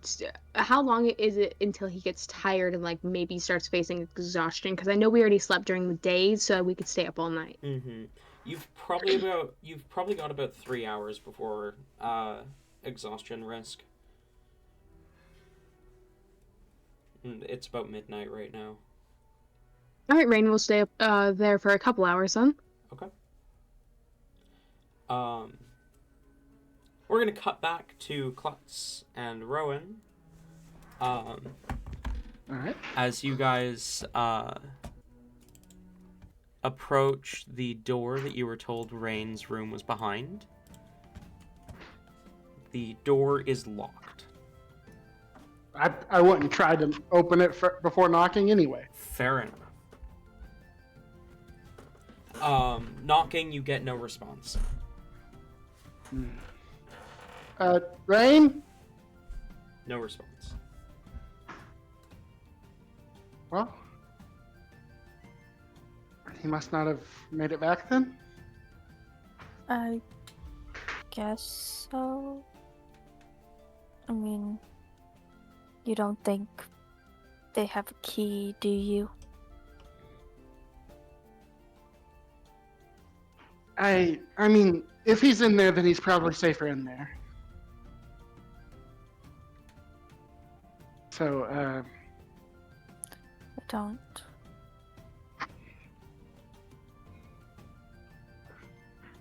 I don't know. Do we want to double check? Just in case. yes. I'll go back to the rest of the party. Okay. Do you guys have a key to his room? I'll knock on the door first, and then open it and peek my head in. No. That was something he kind of did on his own. Well, in light of new information, I have something I need to do in town anyway. I'll step into the room and say, Halipor, do you mind if I take the glyph?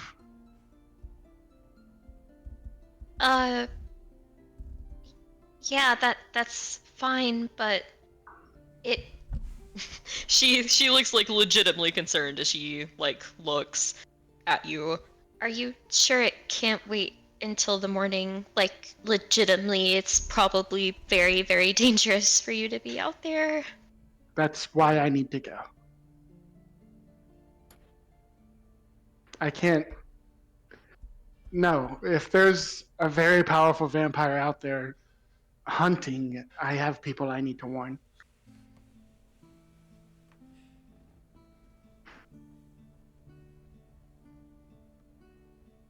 Okay, well, I mean, I'm definitely not, yeah, you know what, You kind of hear her mutter under her breath, looking down at herself. sorry. Yeah, I'll go with you, so, hopefully Incredible. hopefully I don't die. That'd be very nice, but we might be able to catch a few of the weaker ones and go ahead and kill them and get them out of the way, maybe. We were warned that if we were to get in the way of them in any means necessary, they'd kill us on the spot, so... And considering you almost tied immediately to the one you messed with, if we do find them, I feel like we shouldn't do anything, because that's gonna mean death for everyone. If what you say is true, I don't think we should fight them. I'm not looking for. I'm not looking to go. I'm not trying to go out there and find vampires to fight tonight. I just have someone I need to make sure is safe. I know you're not. That's mainly to Halibor. There's relief and there's disappointment that they're not going vampire hunting again. Again, I don't have any means of killing a vampire right now. It wouldn't make sense to try to fight them.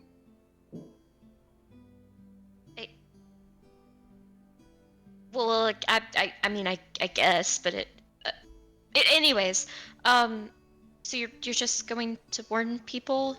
I could still come with you, in case you need to get away or something. If If you need to, I. You don't have to. I'll be fine. I promise. Larger groups are probably safer. Yeah, I really feel like I need to warn you guys. Like, I don't think you realize, like, we almost die every day. Like, it's really, really, really bad being around us. Like, we're extremely dangerous people to be around. So, like, now that you guys know us, like, at all, like, your life is probably ruined until you kill these people. Why I'm. was this not mentioned before we signed the contract? Womp womp. I'm no stranger to danger. That's okay.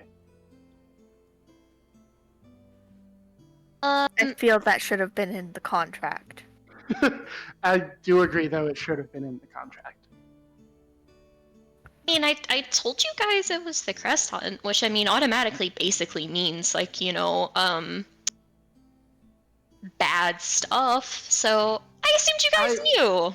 I don't want to be rude, but can I have the glaive? I need to go.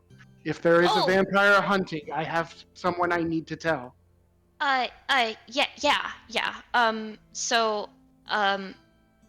Yeah. Are we going with you? She'll hand it over. I mean, that's. I'll take it. Like, it is kind of awkward how she is holding it. I will remind you, this is a glaive that is meant to be long for a normal-sized person. Like, this was a about as tall as Todd is. So it is like almost double Klutz's height. Which is perfect. Wouldn't have it any other way. So she holds it and says, I mean, you can if you want to, but I need to go. And I turn to leave. No one's Talzin's going. gonna follow. Yeah, Talzin's gonna follow. We are going to cut to break there as you guys leave. We'll be back in 15 minutes at 25 past the hour. Sweet. Nice.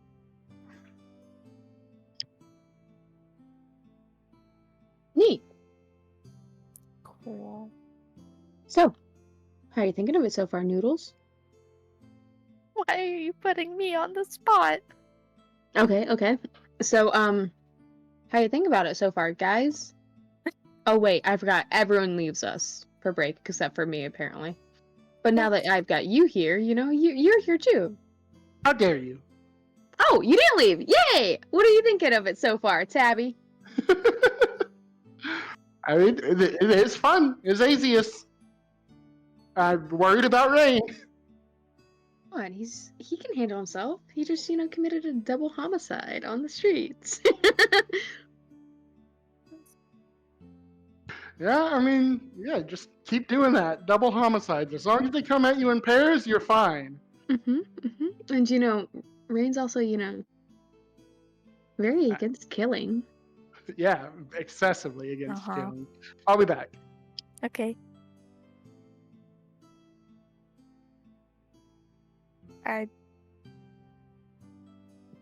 It's okay.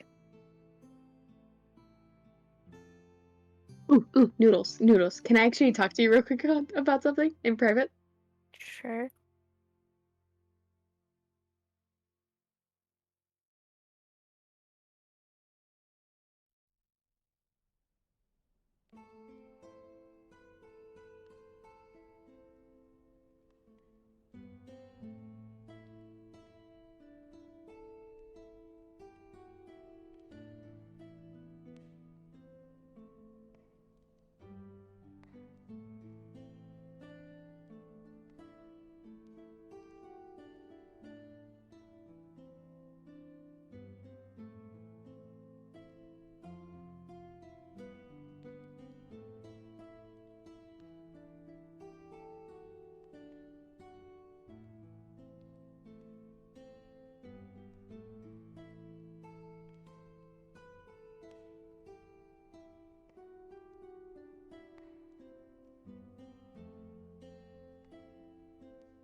Oh shit.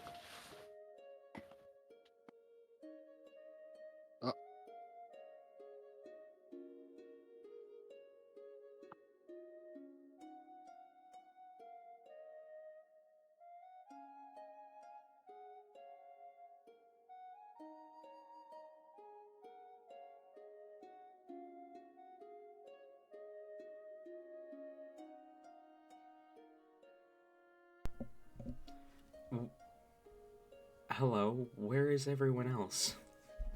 And one-on-one. Here. But why? Ah. Ah, I see them.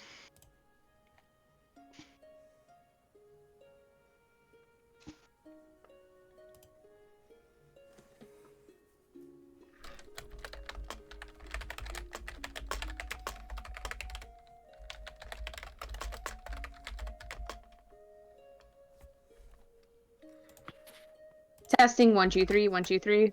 A return. Testing 1 2 3. Oh.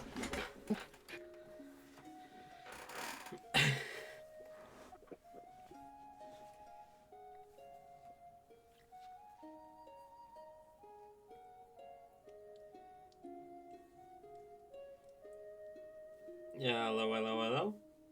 Hello, hello, hello. Oh. Hello, hello. There we go. Everyone's back. I can only join the call so fast. I'm sorry. I'm sorry. You left me. I'm sorry. I came back for you though. I'm like Tabby. I trusted Noodles. I did not. I did not trust Noodles to find their way. Like, But I am glad that by themselves they were able to navigate through the pathways and find their one true place here in the general VC of the Adventures of Azius Discord server. What the I feel fuck like I are should you be on about? offended, but so anyway, okay. That was weird. Huh, I'm sorry. Not like an insult. Just like plain. That was simply odd. No like positive or negative incantations. Just I will simply take that odd. as an insult. Noted. Well, that is your own fault. I take Sounds everything like you say a as an you insult. problem. It sounds less like an ish me and more of an ish you, my guy. Hey, are you insulting me again? Really? I will. Don't think I won't, cause I will. It's okay. It's okay. I don't mind the insults. I like them. I know, fucking masochist. Anyway. We're I late believe... for break. D&D. DM. Fuck. What? Ayla's having a moment. we're all having a moment. No. All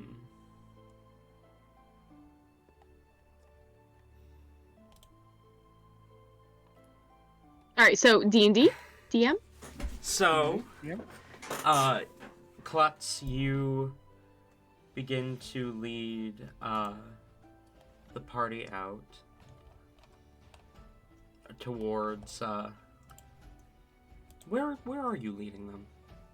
Yeah, see, I didn't personally. I wasn't gonna do this night. I was thinking of just doing this in the morning, but I can't imagine with the way that the party has framed what is going on that Klutz is not worried.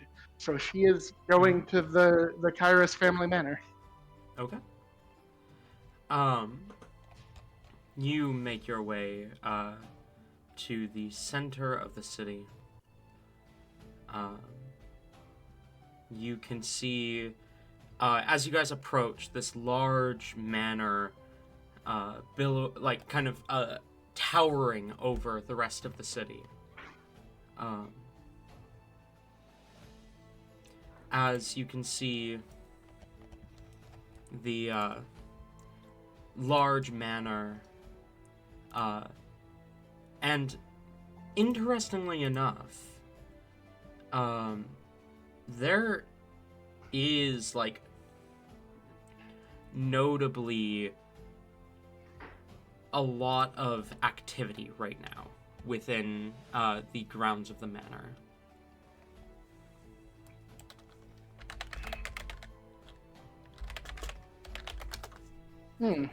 Like an abnormal amount of activity, An abnormal amount for this time of day.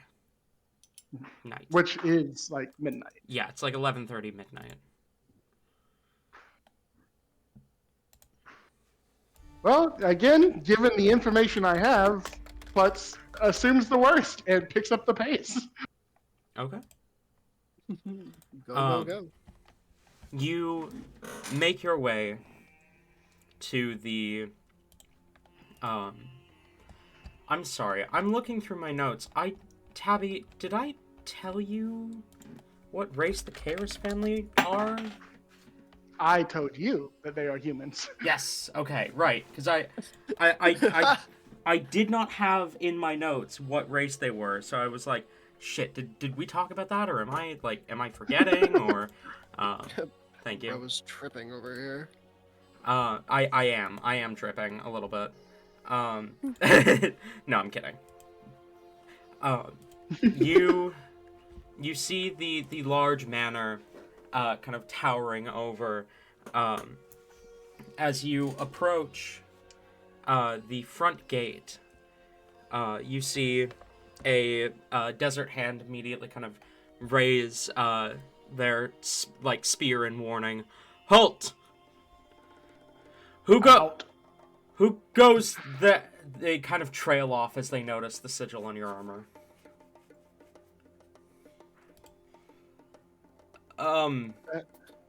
What business have you with House Karis? A simple message, but it needs to be delivered personally. Can you provide proof of your connection to who your armor implies your connection to? I flip my visor up, I guess, and see if that's enough. First of all, but I'll say I'll flip my visor up as I am looking through my stuff, and I grab my signet ring. I suppose the Major Crest is certainly more than enough. Right on inside. Okay. Madam Kaboom. Madam? Madam, yes. He kind of gives you a bow and then pulls the gate open as you guys make your way onto Karis grounds. I explode. No. Yeah. Oh no! Taliesin, It boom! was all a ploy! Taliesin was secretly a suicide bomber. This was his whole mission. The towering... Everyone dies. The towering manor made of stone and kind of a sand-colored rock rises high above you. But again, there's an unusual amount of activity within the grounds and an unusual amount of panic. Yeah, actually, before I walk away from that guard, I will stop and say, what's happening? Someone broke in. Stole something from the forges of House Karis. Okay, thank you. We're still trying to calculate losses. I'll walk away, and as I walk away, I'll, not whisper, but just say to the rest of the party, alright, skilling's better than what it could be. Taliesin just nods quietly in response. Hillibra basically does the same. Rowan just kind of shrugs, like, I've seen worse. Karis has a lot of money. I'm sure whatever was stolen can be replaced. You guys make your way forward as you kind of approach the front gates of the manor. You see a guard that is actually quite familiar to you, Klutz. You've spoken to them a few times. They often are on duty here out front, the kind of main gate. Their name being Fulrud, as he sees you approach and kind of tilts his head. Madam Kaboom, Klutz Kaboom, welcome. This is Just, I've told you a million times now. Just Klutz is fine. These are friends. Is Noelle okay? Noelle is... Lady Noelle is alright. She's in her forge at the moment with Lord Clement. Is she available to speak? For you, I'm sure she would be. Right. Okay, thank you. You know your way around by now. I shouldn't leave my post. Definitely not. Keep an eye out. Thank you. Of course. I'll walk past. I'll rush past. I assume the rest of you follow close behind? Mm-hmm. Klutz, you hurry into the manor. It is beautiful, but you've seen this so many times, and you do not have the time right now. You are worried. So you quickly move through the manor, the impressive displays of artisanry and weapons that are displayed along the walls, all handcrafted by House Kairos, all of no import to you, and definitely noticeable to Hellebore, Rowan, and Talzin, but the three of you are struggling to keep up with Klutz at this point. You push your way into the forge, and you can see everything is in disarray. You do see, immediately upon the sound of footsteps, there is a great sword drawn and pointed at you by one of the personal guards of House Kairos, and says, "Halt! Do not take another step further!" To which Noelle behind the closest person to him. To which Noelle turns around, and immediately the panic in her face slightly subsides as she says, "Klutz, what are you doing here?" I have something we need to talk about. Yes, ma'am. The guard immediately kind of shifts. You see, Clement was Noelle's father, right? Yes. You see Noelle's father kind of glance back towards you before just like kind of turning back to continue with. He's got this like clipboard in hand that he's marking things with as he checks like things over. Notably, the forge is less stocked than you have ever seen it.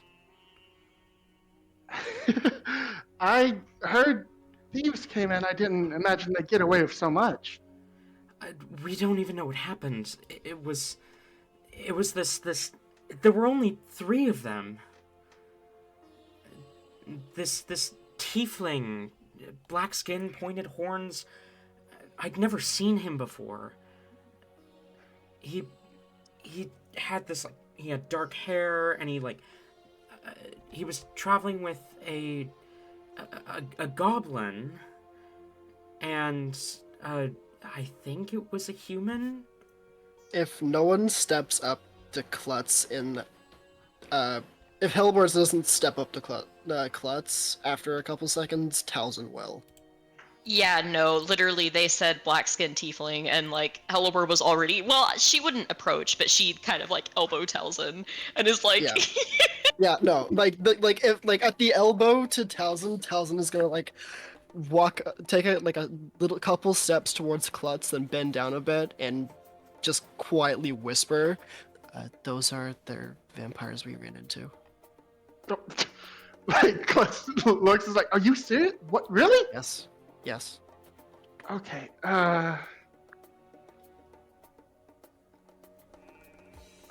okay. A lot. I don't remember the names off the top of my head, but Talzin would give names at this point. Nightbloom, Zed, and Cairo.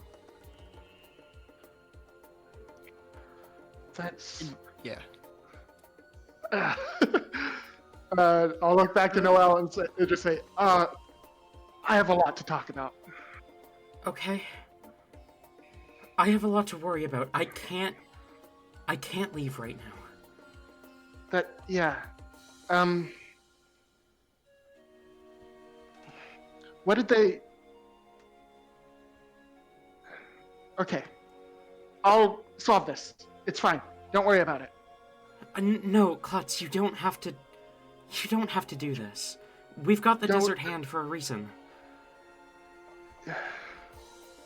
I think you should keep the desert hand here. I looked at Hellebore. There's a lot of dangerous people around, and I look in between Clement and Noel. I have reason to believe that there's a new crest hunt, and that they're targeting crested people. Clement immediately stops at that and kind of turns to look at you. A new crest hunt. Halsin like shoots straight up. Kind of narrows his eyes slightly.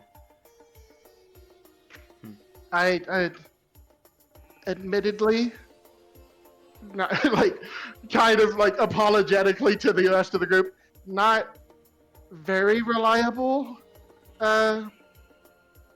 source, but I think there's enough danger to take it seriously. You think that there's a... She's not lying. What? I just didn't want to believe it. Hellebore so very meekly. She's not looking at anyone.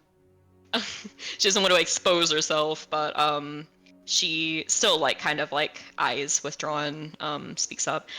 It is very, very true. I have fought them before, so yes, it is true. Just by the way, take it seriously, please. These three were being led by someone by the name of Lucifer. That was the name, yeah? Lucifer was the name of the vampire that Hellebore fought. Notably, Yes. Nightbloom and Cairo did not appear to be vampires when you encountered them. Right. Zed did, though. Okay, that was me fucking up. He would have mentioned that. That's my bad. But you see Clement looks incredibly seriously towards Klutz, not even acknowledging what Hellebore says, as he says, I'd heard rumors. I didn't want to believe them, but they came from reliable sources.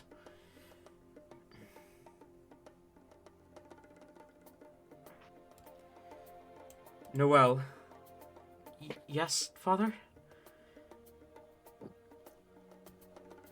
There's a small piece of Kairos history that I have neglected to teach you about. I was only going to teach you when you inherited the name. But I suppose if the crest hunt is truly back, I have no other choice. Glancing to the rest of you, Clement says, "Thank you for the information. What was stolen from us is incredibly valuable, not something that can be replaced with mere gold. Noel can give you more details. But if you do intend to go after these people, we would greatly appreciate you retrieving this gem for us."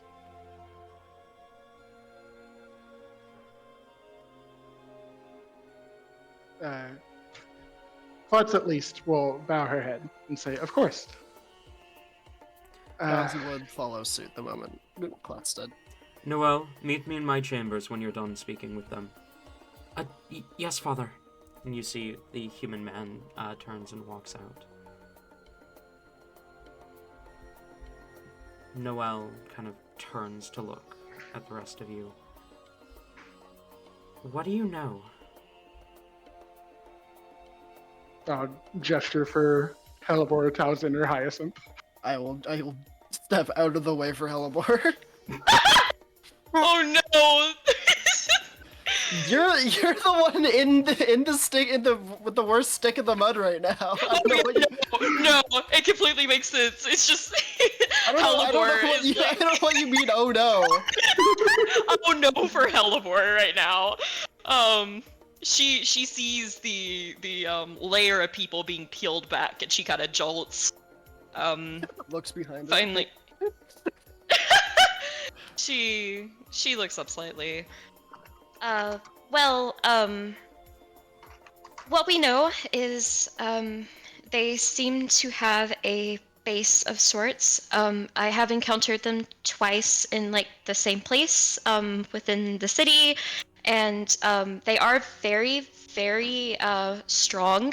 And the three people that we met, I like we personally fought those three, that did like the thievery thing, and yeah, they're fairly strong, but yeah, like what information are you looking for? If it's just about the crest hunt in general, like you need to tell everyone and anyone you know to panic and be on alert. A panic is wild. You need to set panic through the city immediately. I think Father will tell Dugalhak Hiroshima, head of the Desert Hand.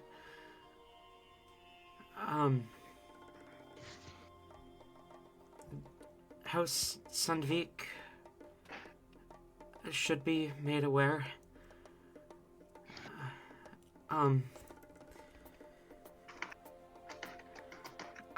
But no, I mean, okay. So you fought the people who stole from us.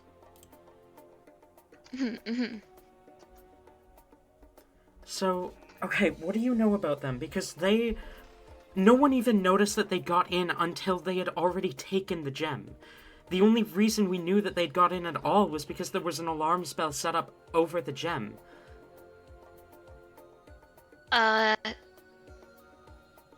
Admittedly, I mean, other than the one encounter, I don't really know much about them, but I do know that they can teleport and like be away really quickly because we No would outfit have for her. killed them, but they all did a teleport thing away. So maybe that's what they did in here. There are wards. You can't teleport in or out of Kairos grounds. Which, Klutz, you would have known about that. That is something that is in place for not just House Kairos, but all three of the major Asunian houses. Halibor, not knowing how much of an accusation this probably is, just kind of tilts her head and goes to the next reasonable line of thought. Maybe someone here let them in then? She kind of narrows her eyes. I don't like that. I don't either. Because there's multiple layers of guards that they would have to have gotten through. Which means the only people with enough sway to have gotten them through without questions at all would be one of... She kind of stalls for a sec. One of the personal guard. But I know them all so well, they wouldn't do something like that. Surely. I don't... DM, correct me if I'm wrong. I've never encountered a vampire in real life. Or at least I don't think I have. Aren't they really good at charming people? Aren't Yes. they They also are. not able to enter places without invitations? Mm-hmm. That Well, is true. If they charmed a personal guard, then they might be able to get them to do something. I don't know enough about vampires. I mean, Father always told me the stories of the Crest Hunt, but I never listened. I should have listened. If only we had a vampire expert. If only. Okay. So... Am I understanding correctly in that the people who stole from us are the new Crest Hunt? Yes. I thought the Crest Hunt was only interested in killing crested people. Why would they steal... What did they steal? What did the gem do? She kind of pauses. It's something we only just recently got our hands on. I was going to tell you about it, Klutz, but then your father said you were on a mission? And that you wouldn't be coming back, ever?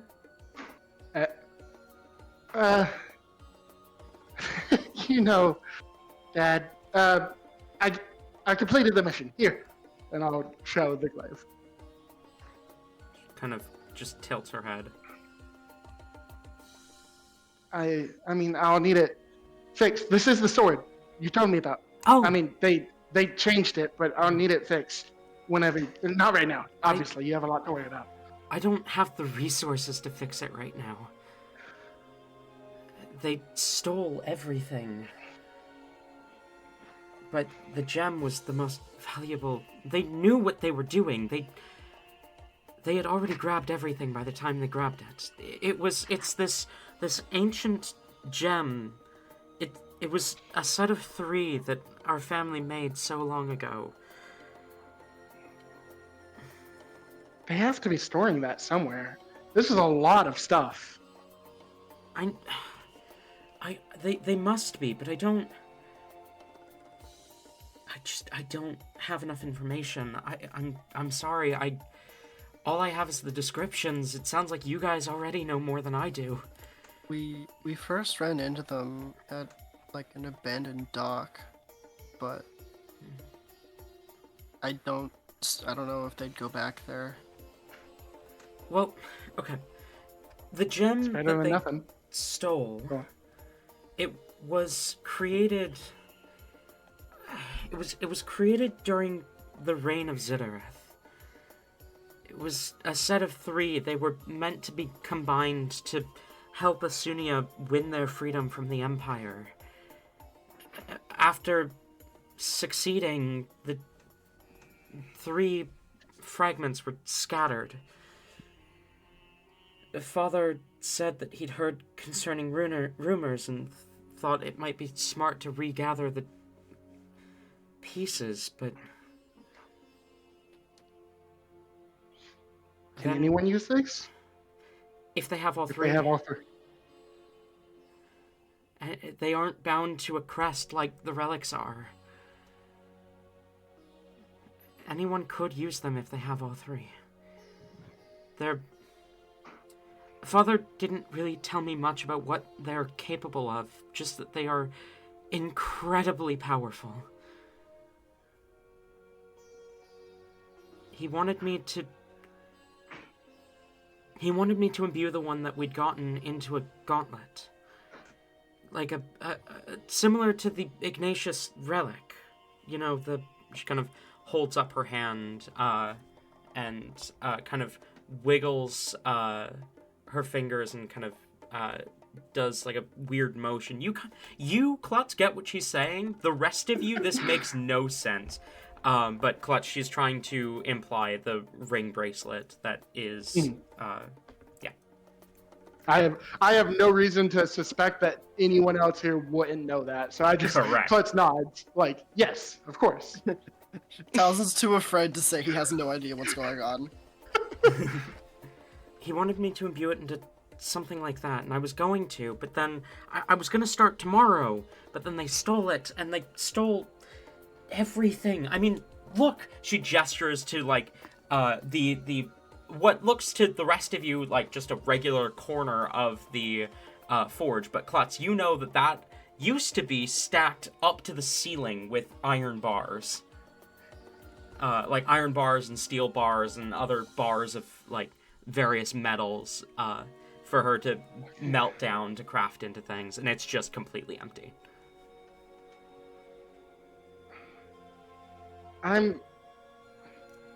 I look to the rest of the party and say, what do they need all that for? I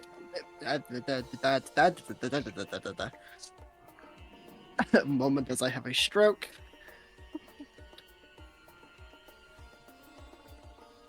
I completely forgot what I was gonna say. Olivor?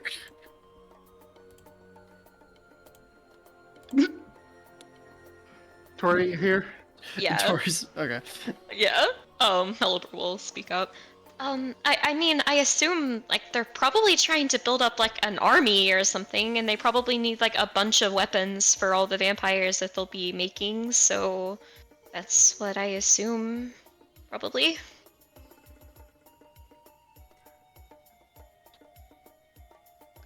Correct me if I'm wrong, Talon, the Kairos family forge is, like, huge. Yeah. Like, I mean, obviously it could house all that. Mm-hmm. So something that could process all of that into weapons would have to be at least pretty big. Mm-hmm. Like that. You think about it, and the only forge other than the Kairos forge that might be able to process all of that would be the Xerosis forge. Concerning. I don't like this. What are you planning? Leave my homeboys alone, please. If they're planning to forge it at all. Mm-hmm. Leave Furnick and his family alone. They're just silly. Or like, don't. That could be silly. Moving on. I look again to the party and say, Furnick's on our side, right? Of course. You know Then- Furnick Xerosis? Right? I thought for sure I was gonna meet him, and then I mean he's with his family, but they've been traveling with him. Oh gods. I wish I got to meet him. Oh. Please, please, when you see him again, put in a good word for me. Noel Karis. She kind of holds out a hand to you. I need these people to meet him. Are you fucking kidding me? You can't dangle this in front of me like this. I'm dying. We've had too many people go, fuck, I wish I could meet him. And I'm like, I want you to. I want these interactions to happen, damn it. I'm so pissed. Halibor doesn't actually realize that, like, Furnick is a big deal outside of, oh, he's a dragon, and that's cool. And most people, and like 90% of people don't even know that. Yeah, like, she is on the completely different side of the spectrum of why he's cool. But she'll just kind of, like, nod, giving, like, a big smile to that one. Yeah, he's really cool. Yeah, when he's done with his family, like, you know, for a while, then yeah. I'll definitely like name drop you. Sure. Thank She'll you. give an awkward handshake. I would love, I'd love to get to meet him. I'd love to. I have so many questions I want to ask him. Yeah, he's really cool and scaly. It's really cool. And, I mean, his skill in the forge is unmatched. Oh, probably, yeah. Probably. Probably. Yeah, that would make sense for him, I guess. I mean, I guess. Do you even understand how cool it is that you know him? Care much about forages. I like his other qualities, like how nice he is. Of course he's fucking nice too. I'm always worried about meeting people and that, like, I look up to them and they're not even nice. Same. Ugh. That happens a lot. It happens way too much. I'm so pissed. I'm so jittery about this now. God fucking damn it. I hate it here. And Father just went to House Xerosis too, but he made me stay behind and look after the forge.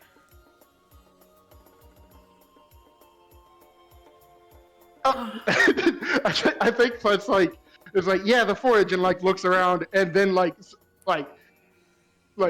what's the word? Snaps back to Jolt. reality. Yeah, jolts, and is like, we have things to worry about. We can Right. worry about Furnick later. Oh, I like to right. imagine it's like right the forge looks around, puts hands on helmet, right the forge.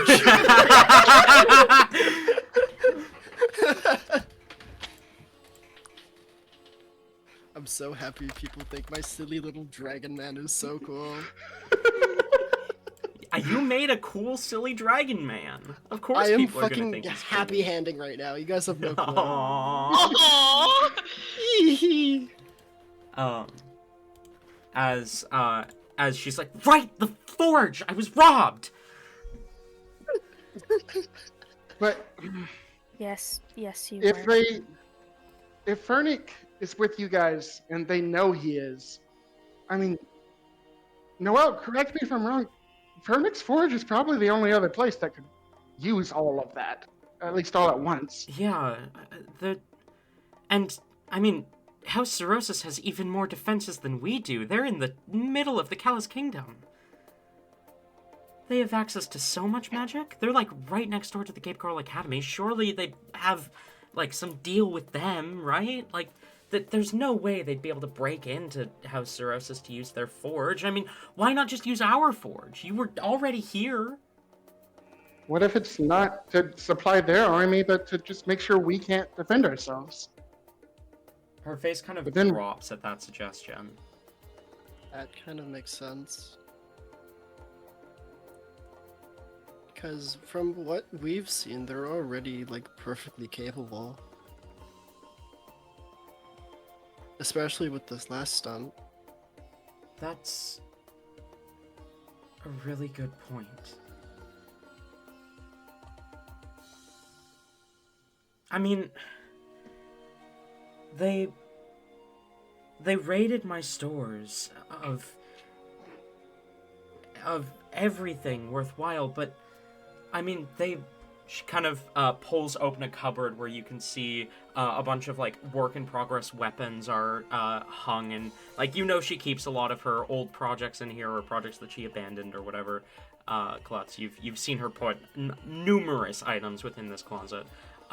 It is more empty than it was before, though it still has a lot of the weapons that had been in here when you last saw it. They took everything that was made of silver.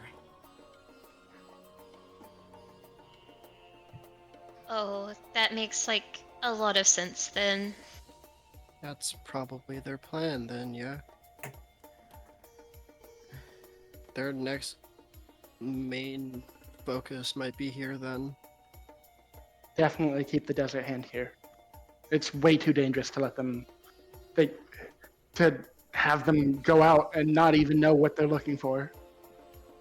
Right, okay. But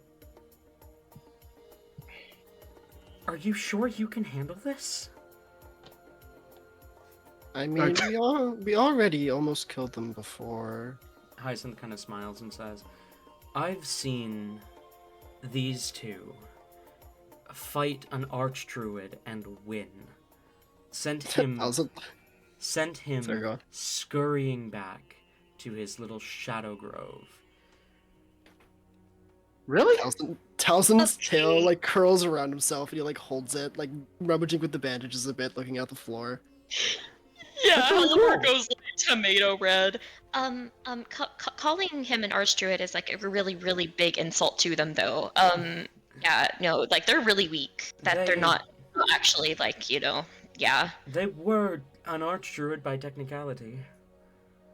I mean, that's more than by technicality really impressive. Okay. I feel a little better now about you going with them. You shouldn't. You shouldn't. It's fine. No, you know, I can handle it.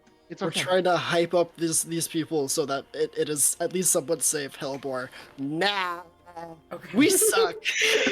Or does not believe in herself. She's been given no reason to. She always has her ass handed to her. Hellebore casually mauling through a large army of people. Nah, I'm the worst. I can't do shit.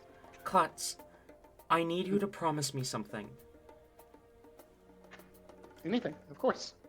Value your own life over that gem. Oh, I Please. should have said anything other than that. Oh, dang. I've been trapped.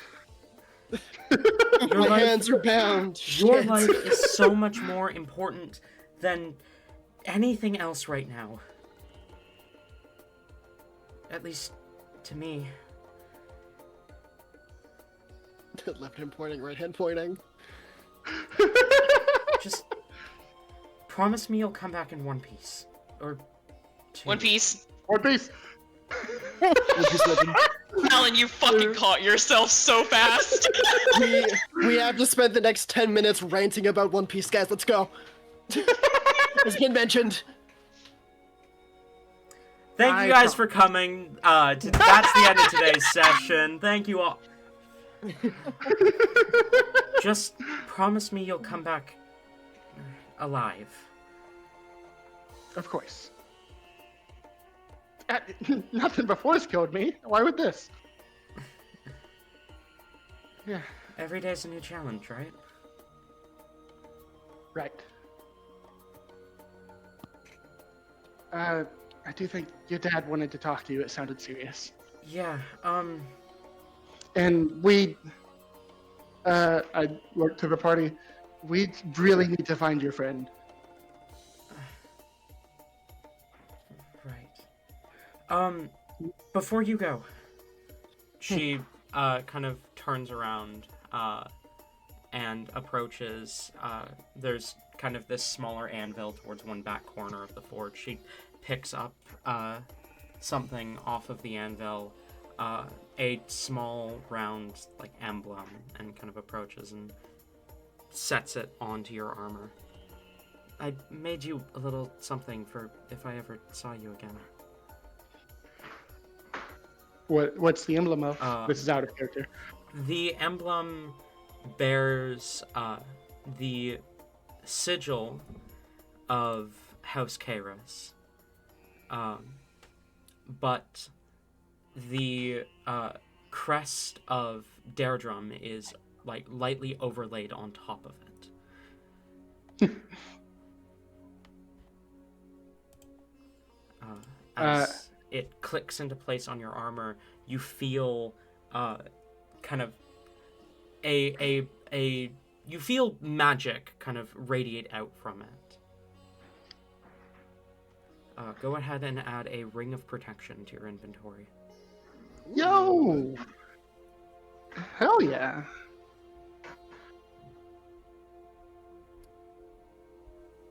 Just stay safe. I'll, while she's close enough to put that on, I will pull her into a hug. She graciously accepts the hug, kind of resting her chin on your head.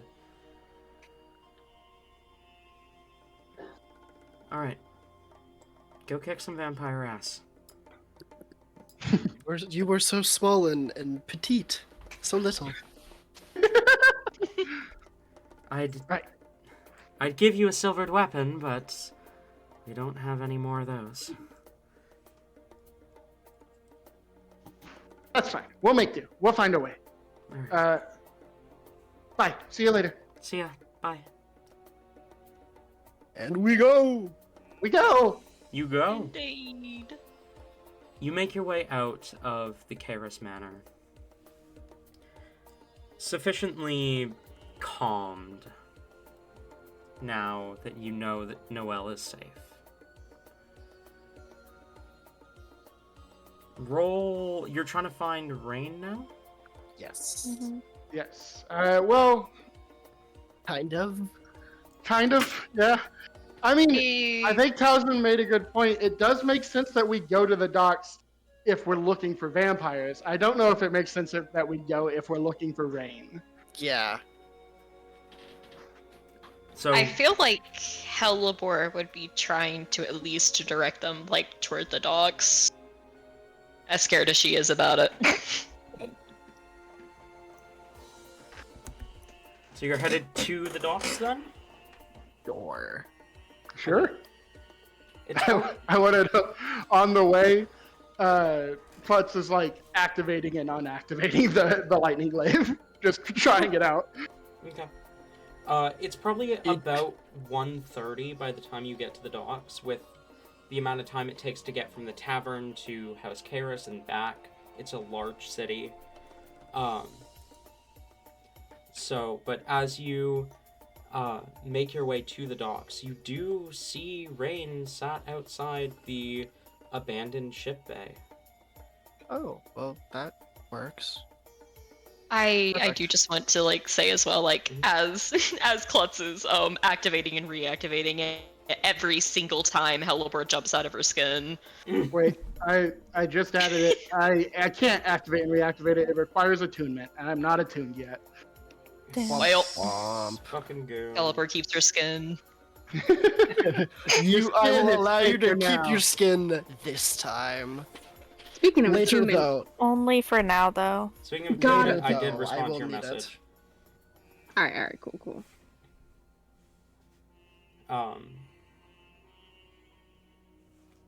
You see Rain. Rain, you've been sitting out here for about an hour and a half as your friends approach with a familiar figure, Rowan, and an unfamiliar, armored, tiny person. Maybe a dwarf or a halfling or a goblin. You're not sure. You can't really tell until you notice the ears, and then you're certain it's a goblin. I imagine, honestly, at first, Rain doesn't even recognize people approaching. He's kind of just, like, back up against the side of the door, just sitting down, staring at his hands. At an item that he has. Okay. The blood of these Fucking Siri turned on, hold on. I heard it too. I was like, I thought that was something from Talon's side. I'm not gonna No! lie. I don't even know what I said to activate them. Fuck! Did you say serious? I don't think so. I don't know. Either way, not important. Rain is just like one thing to note. Rain doesn't look to be in the tip-top condition. His hair's a little messed up. He's got, a couple scrapes here and there. His clothes are clearly singed across the front. You can smell blood and burnt coming from him. Which is strange, because Rain is usually very put together. Like, he always has himself very well upkept, and he does have blood on him. Perfect. I can use that for spell stuff. Towson. A blood mage seeing blood, like, I need that. Rowan Got looks any at Rain. blood to spare? Talon just becomes a blood bank. Go on, Hellebore's new favorite person. The real reason. Oh, yeah, Noodles, I'm sorry, go ahead.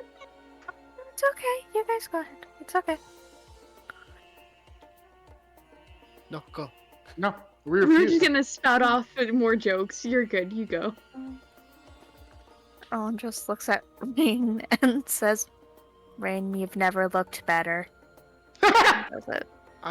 And he seems better. He's like looking right up and down.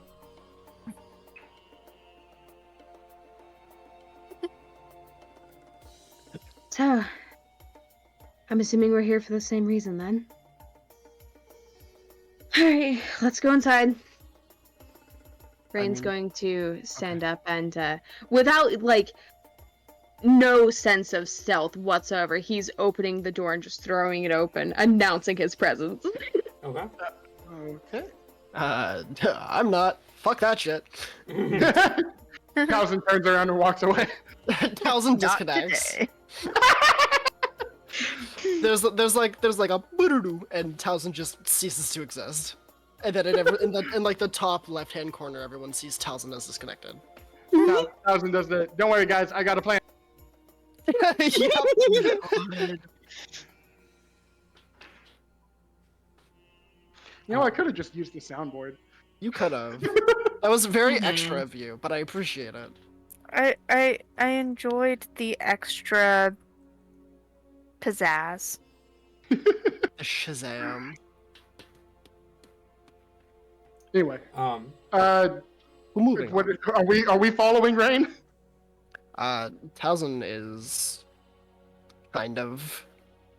Hellebore is glaring. Actually, no, she's. Oh god, she's not gonna let like Rain immediately go in here and fuck this up again.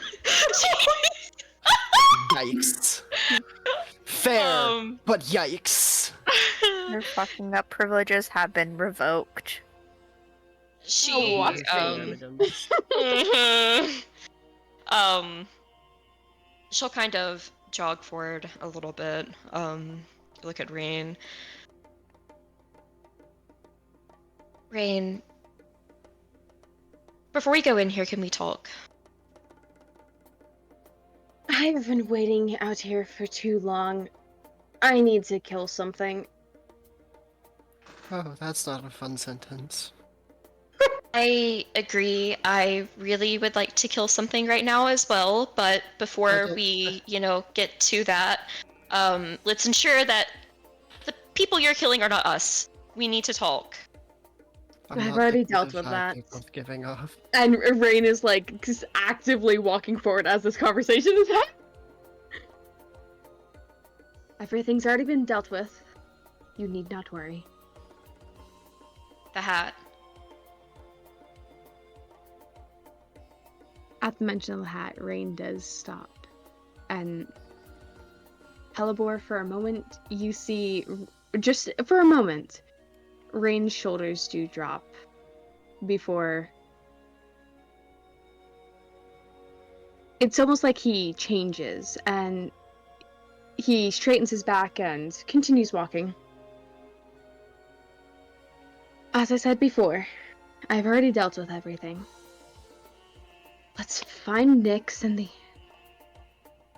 find Nightbloom and the others and deal with this.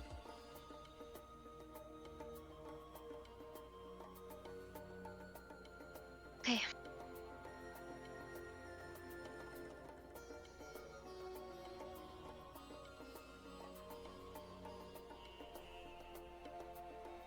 Hellebore will kind of slow down a little bit, letting Rain go forward, and we'll quickly look to Rowan and Klutz.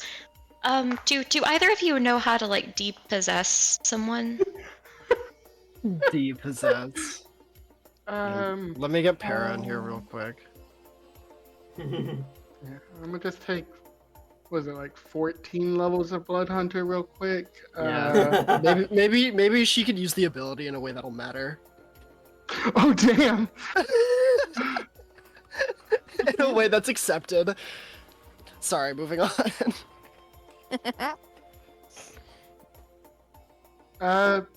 I'm sure I could manage that with time. I have no idea how to do that. Can't we just take the hat off of his head? I did that last time. Oh no, I'm not talking about the hat. Oh yeah, Rowan, you know him. Nyx is possessed by something. It's like taken over his body completely. He's the one who like stole all the stuff.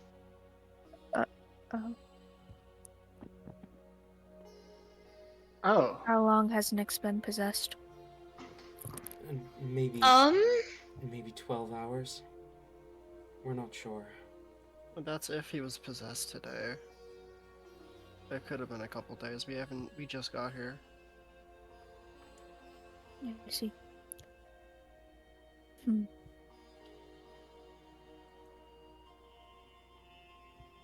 Well, let's focus on getting him first. I do want. Also, I should warn you guys. So it's not a thing. There's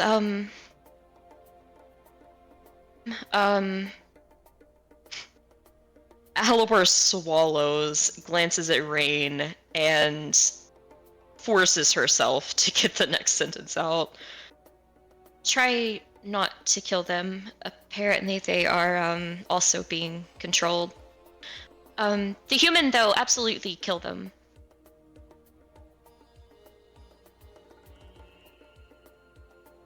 Okay.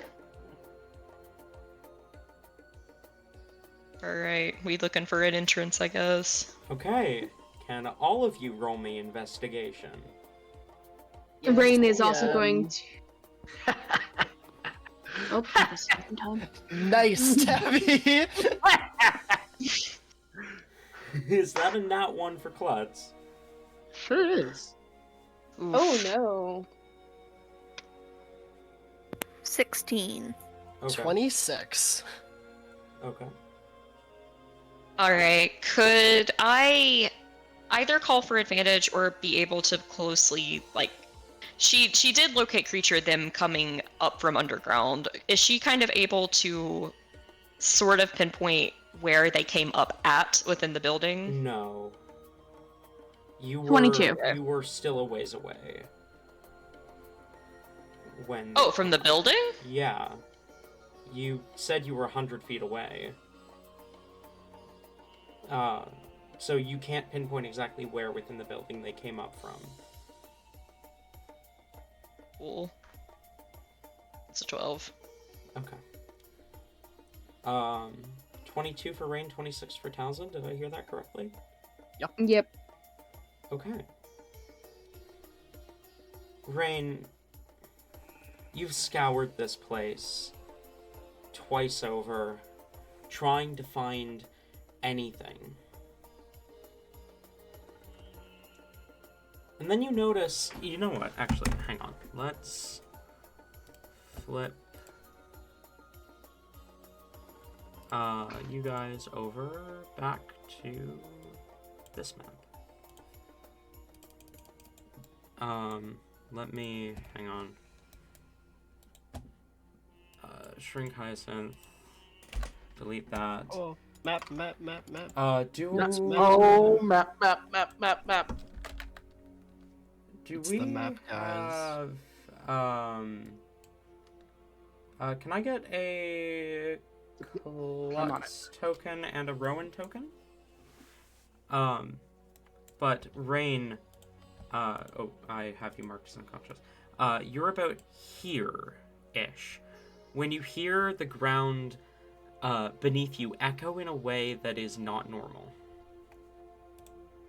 Your footsteps seem to almost echo beneath you.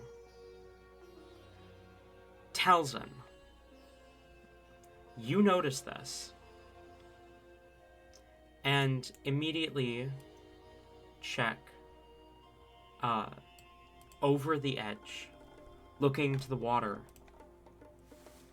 and you notice a small grate above the water in the wood that looks about big enough for a person to go through it.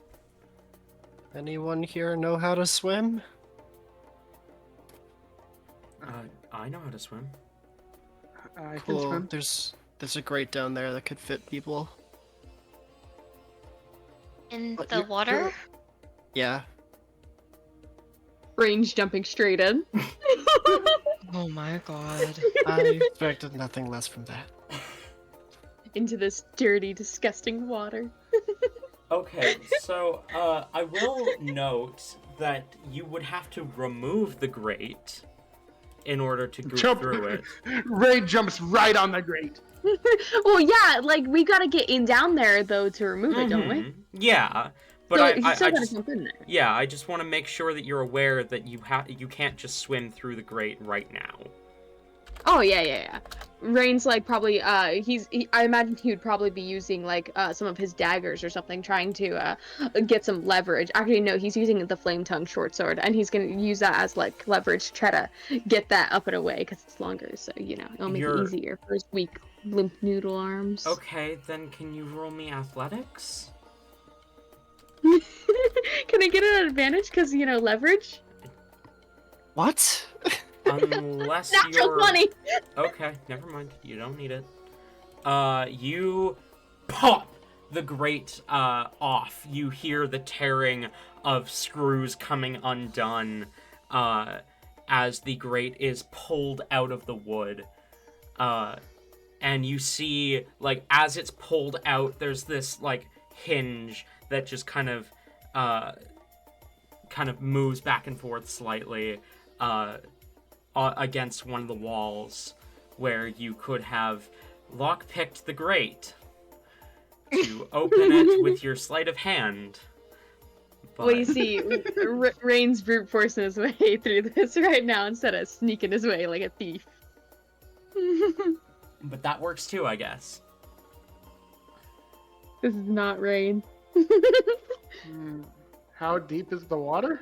The water itself is pretty deep. Like 10 to 20 feet. It's hard to tell from here.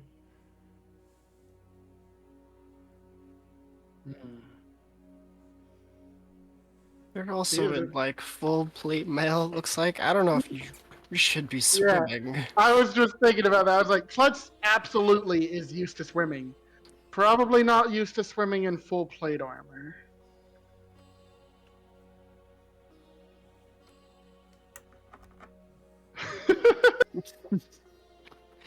Yikes. Okay. I mean, Rain's already down there. Is Rain swimming through it? I'm assuming the moment it's off, or... I imagine Rain would probably take a breath and just, like, try to go for it.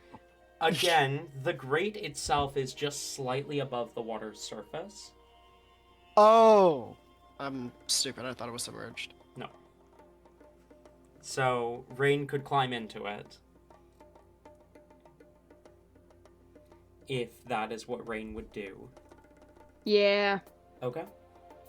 Sorry, team. Rain's not feeling in a team mode right now. When is Rain ever? Let's be honest. Yes, sometimes, okay? Sure.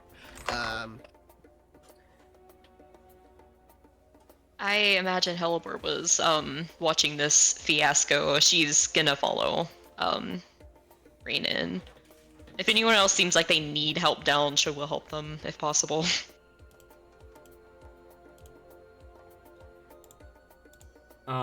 Hyacinth does kind of look curiously towards Klutz.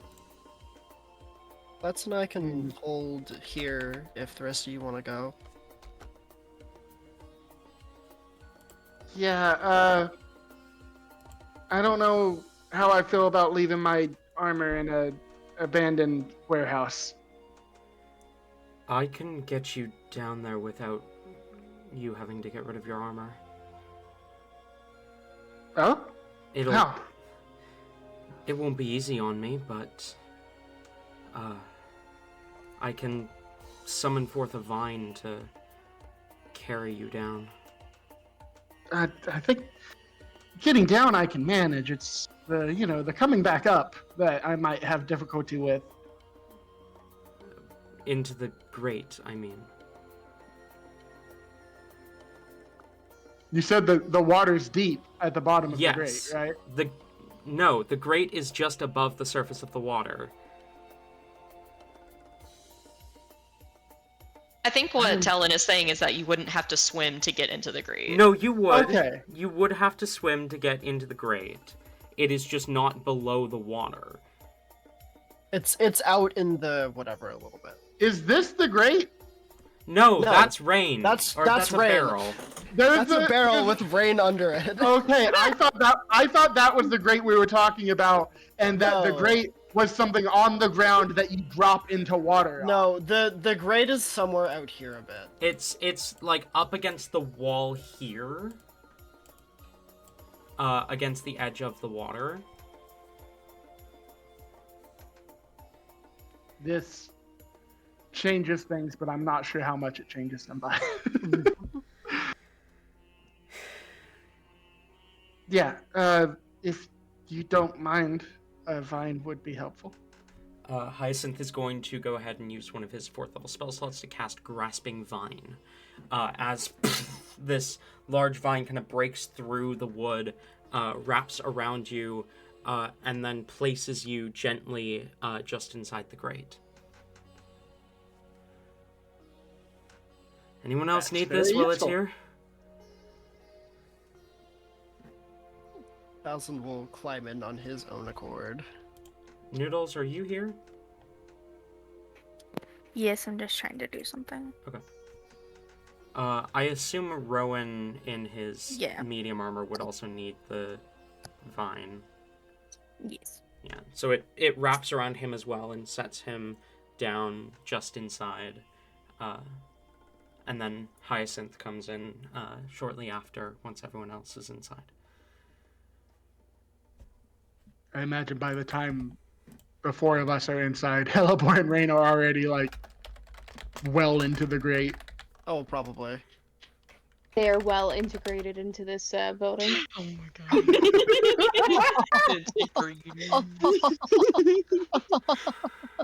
Fuck you. No, I'm kidding. Oh. I'm kidding. I'm kidding.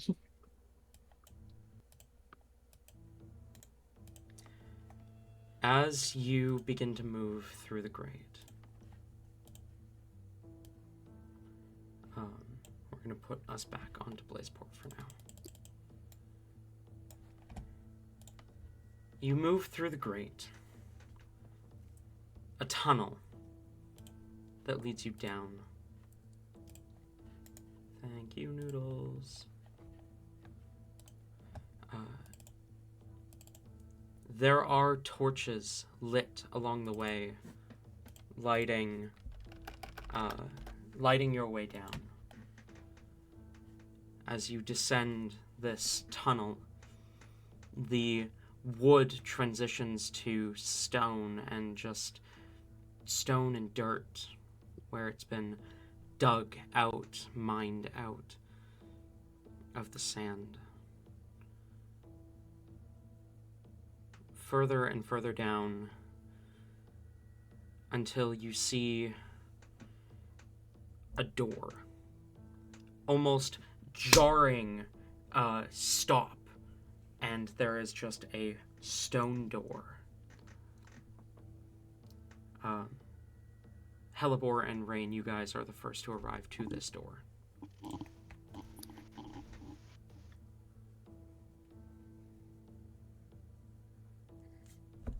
Door moment. Moment with the door. Okay. This door's sealed, right? It How- appears to be. Rain will, of course, attempt to open it normally in case it's, somehow not unlocked, because, It is locked. All right. Are there any clear how big is this door, first of all? Like, how tall, how wide? It's about average door size. Okay. And what is it made out of again? Stone. Notably regular stone. Like the stone you'd expect to find underground in the kingdom or the empire. Like, this does not look like it belongs in a desert.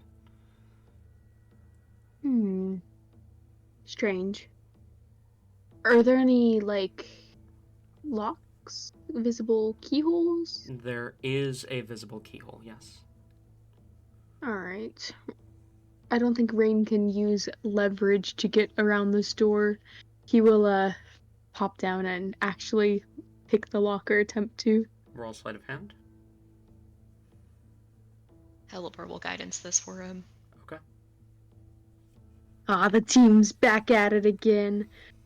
16. I like to imagine the way Helibor applies it just by smacking right on the back of the head. It's like, you need it, but fuck you. Before it's guidance, that is going to be a 21. Add the guidance. What is the guidance? D4. D4, okay, yeah. We'll use Soap's dice for this. 24. Okay. You slide the key, the lockpick in, and click. Comes unlocked.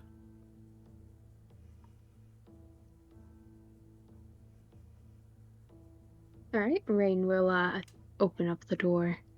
You open it Yeah, he's gonna open it. You- Mind you, a bit slowly at first. with your hand. Yes. Okay. Are you sure? Guys, the DM is playing. The DM, God, why is this a thing? Okay. the DM is playing mind games. You pull open the door slowly. Pull. I thought it was push door. Fuck. No, it's a pull door. Okay, well, Rain clearly tries to push it at Okay, first. you try and push and it doesn't. So then you pull open the door as it kind of creaks open a little bit.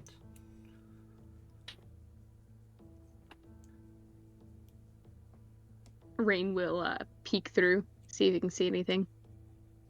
You don't really see much. There's a room, a small room, lit by torchlight and made entirely of white marble.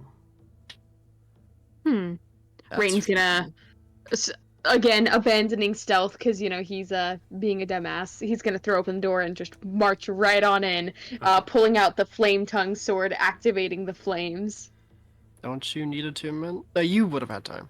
Never Yeah, mind. he had time. He's Rain, attuned to it that's already. yeah. Ayla asked me about that already. You fling open the door and kind of stomp inside, asking about, or not asking anything, but like drawing the sword as the flames ignite. You hear almost immediately as you slam the door open the sound of quickened, high-heeled footsteps Fuck. Rain coming is from still behind one of the doors in the room. There are 4 doors in the room besides the one that you just opened.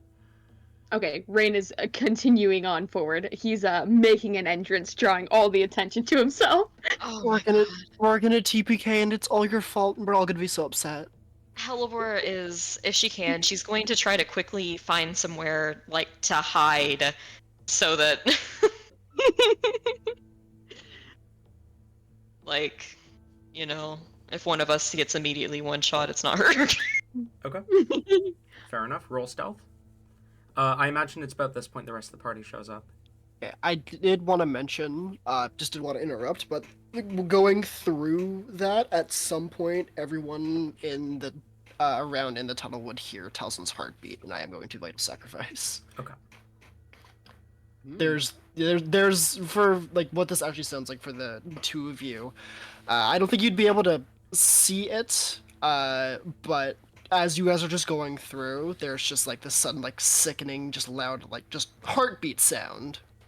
And if you can see in the tunnel, there's anyone who can see Talzin, there's a moment where like every like vein on his body just kind of pulses black. If you are able to see that, I don't know if we would though. Yeah, it is torchlit. Okay, yeah, Are you okay? I'm fine. It's like, yeah, I'm fine.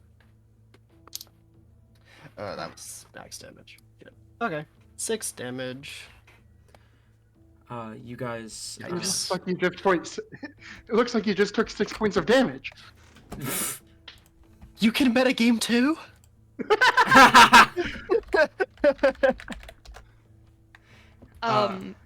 Can I actually have, if possible, well, that's a 19 on stealth. Okay. Can I have her kind of stay in the, like, tunnel a little bit behind and kind of, like, turn around to the others? Absolutely.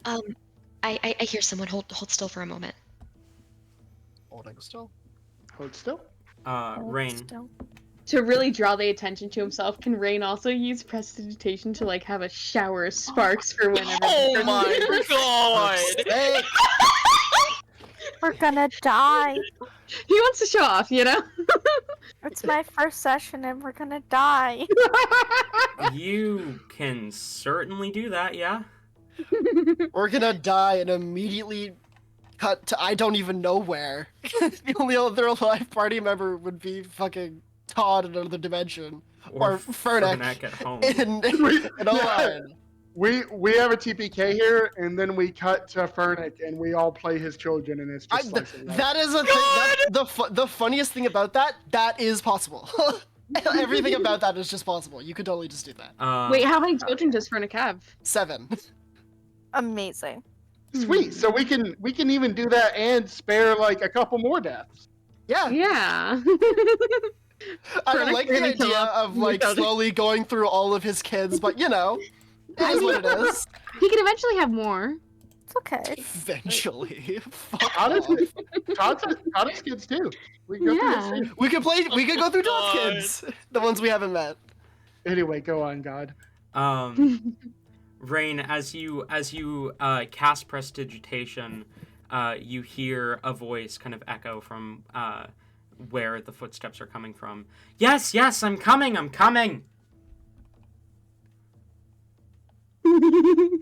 Shut the fuck up. Rain is going to continue, like, how long is this hallway? The room is pretty not too big. It's pretty not too big. Hell yeah. Rain is I love that. Rain is going to try to center himself, like, in the center of the room. So it can be all dramatic and look cool. Okay. Hang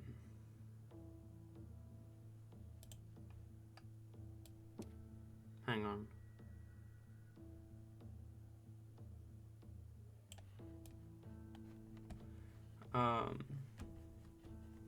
Alright. The door swings open as you see a woman in a long black dress that covers the majority of her body, including a black cloak, and a mask that covers her eyes. As she says, "What in the hell's you aren't who I was expecting?"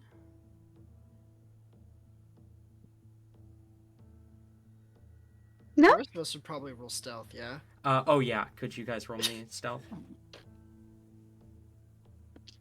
And for reference, I'm sending the art that I'm using in Voice of the Voices. All right, so I have disadvantage on stealth. I rolled a Got 2 this. and a 1. Okay. Oh. Love that. If I sense them like doing a shit ton of noise, can I just do a pass without trace real quick? Sure. Sweet. So 13. Klutz sneezes. Helivore. Fuck. 33. Okay. Because Rowan? I want to roll a dice as well. Roll reverse stealth. Yeah. Sure, roll We all roll performance. stealth, and if you roll really good reverse stealth, we could just stand out in the open and no one will notice you because no one will notice us because you're just so. So there. wait, I don't. wouldn't I, that be a I, performance? Yeah, then? I said that's roll what you said. performance. Oh, my bad. I'm dumb. I'm sorry. Uh, Go ahead, Noodles.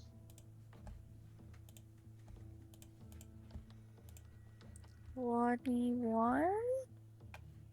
That's math, right? Hi. Yeah. 21. All right. You You learn 25 for performance. 25 for performance. Okay. Hang on. Okay. She comes in. This woman. She looks at Rain. And she says, "You're not who I was expecting. Who in the hells are you?" Well, I'm here's to hoping I didn't get the wrong address or something. Is say Nightbloom around? She kind of narrows her eyes slightly.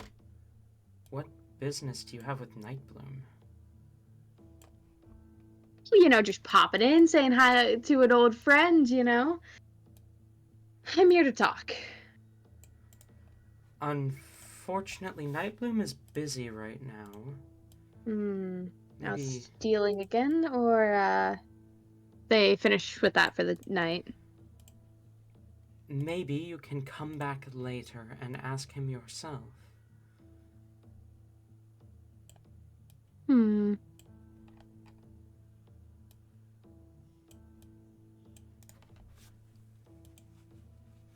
So what is this place? Rain's going to take a moment to walk her, just like go start walking around the edge. Oh my god, Rain isn't gonna get fucking stabbed in the back or some shit. If Nightbloom invited you here, should you not know? He doesn't tell me much, unfortunately. That doesn't sound like him at all. Loves to talk usually, but not about what's important. Or maybe I just toned it out. Not sure. How did you find this place? Well, seeing as how we tried to kill each other up above this place, and then, they've come back here a couple times, it seems. It was only common sense that they would be lurking around here somewhere. She kind of smirks slightly. I know it. You must be Daphne.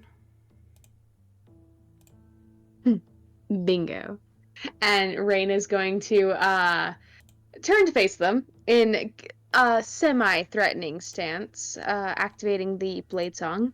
But he's not going to make any immediate attack moves.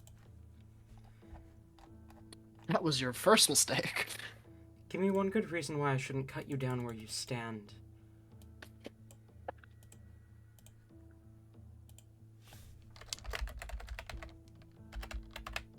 Because I want to know why. I'm not here to fight. I just want to know why. Why what? Or rather, how. Both of them somehow have gotten involved in this, and I've managed to stay out of it.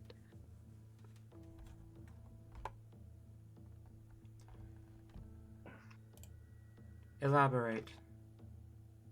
I mean, first there was the goblin, then Nyx, and yet I'm still standing.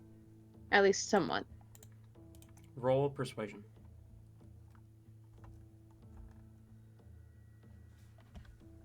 Soft 20. Your time is coming. Sooner than you think.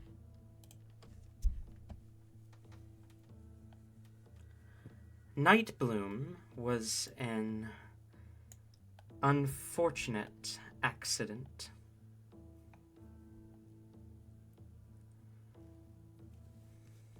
What's that mean? Wouldn't you be happy to have Nightbloom around? Nightbloom's existence throws a wrench into plans. Manage. You always do. The way you're talking, you figured out who I am, aren't you? Or haven't you? Perhaps. And what about your friend? Her attention turns to Klutz. The only one who's not low enough to be spotted. I imagine I'm hiding, and like the way the glaive is strapped to my back, like the handle of it is still poking out of the thing. The handle and the Oh blade my both god. It just like is illuminating your shadow and I step out from hiding and just say, "Oh, don't mind me. I'm not here." No, hiding. I would love to know what you're doing here. I would love to know that too. I kind of glance to Rain. looking around. This isn't the tavern. What? I will step forward to be beside Rain to stop her from looking at that area where I came out of, where everyone else is stealthy. Fair enough. Thank you, Tabby. Rain will just I- kind of cross his arms, look down at the goblin, and just scoff. They're not my friend, first of all. I go, hi, Rain. Nice to meet you, by the way. We didn't get to say anything before. Yeah, we're not friends, and you shouldn't have followed me in here. Don't you know? Death follows us everywhere we go. I've heard that. I imagine as Rain says this, like he's like crossing his arms and just like back turned to Clef. I heard that. Your friends made me sign a contract. I signed my life away.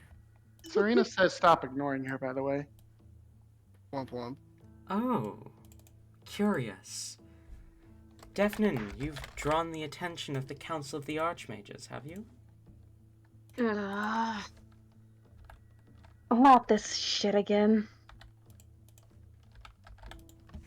I might have, in an accidental, unfortunate circumstance. Why is this conversation so casual? Yeah, apologies. I feel a little left out. Perhaps introductions, maybe? Well, Oh, you voice already know 54. me. I'm Rain. You're right. How could I have forgotten? Most people like to know the name of the person who's about to kill them. Usually. My name is Acheron. You may know me better as a commander of the Cursed Ones. And with that, Does that I'm mean- going to drag us over here. Does that mean anything to me? No, nothing at all. Rain is so readying his weapon. Yeah, I am like reaching behind my back for my weapon, but Clutch just kind of shakes her head and goes, "Not ringing a bell, sorry." I would have figured that you would have told your companions about us by this point. I mean, did you not encounter Princeps yourself? Was that... As I said before, they are not my friends. Yeah, I thought we were pretty clear about that. I didn't say friends, I said companions. Okay, well, they're not exactly that either anymore. Yeah, barely acquaintances, to be honest. I see. Well, a shame that you'll have to die side by side. Of course, you said your name was... She kind of looks at you, Klutz. Klutz, nice to meet you. Nice to meet you as well. Of course, if you would like to hand over the traitor, I will allow you to walk free. Tempting offer, but I'm gonna go with no. Sorry, I kind of need him. Unfortunate, because I need him too. He has something of ours that we can't really just take back from him handing it over. You see, it's in his blood. Perhaps you should come try to take it. Oh, I intend.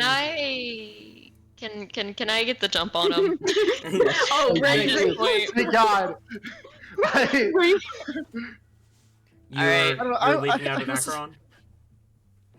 Well, Heliport is just gonna go ahead and poke her head out, and she's gonna try to do hold person on the bitch. Okay. Oh. That specifies humanoids, right? It does. It does. Okay. Yeah. You- So I would say, Helibor, you might know that doesn't work. No? Oh yeah, I probably assume that that's a vampire, don't I? Maybe. Actually, yeah. You know what? Yeah. No. Actually, that makes sense. I feel like she would be like, yo, this is yeah. She's still gonna like get up in here and like do some shit though. Either way.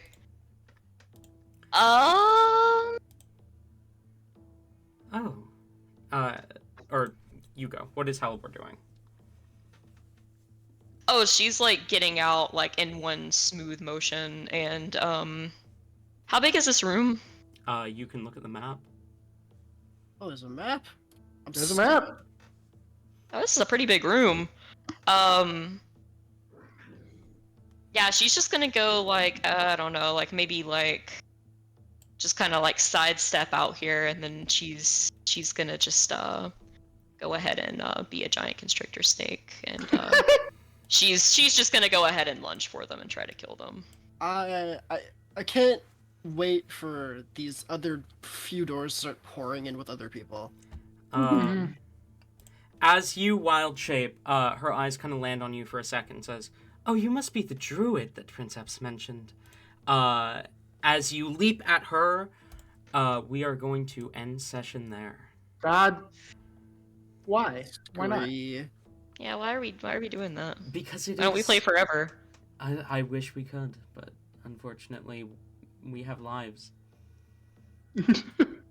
Barely. Look for yourself. I do tomorrow, but like not today. Besides, we don't want to give the new people, combat in their first session, guys. Let's not be silly. Exactly. That would be awful. That is wouldn't true. it? Yeah, That would be that'd- really that bad. would be I'm not so good at horrible. combat, so Yeah, let's give them a week, unlike what Jason did not give me, to study their character sheets, get ready for combat. actually, that Yeah, actually, that's true. I will be I needing to burn off some steam next week, so Yeah, fair enough. I mean, I got more ways than one to help with that. We are Excuse still me. live, Ayla. Yeah, Ayla, I'm feeling I- really stressed. I haven't been staring at my character sheet for the last 4 weeks. Yeah, I'll just do that for another week. Sure. I forgot we were still live. My bad. What do you mean you guys don't make your character sheet then immediately sit there like I want to fight with this guy, I want to fight with this guy, I want to fight with this guy, I want to fight with this guy.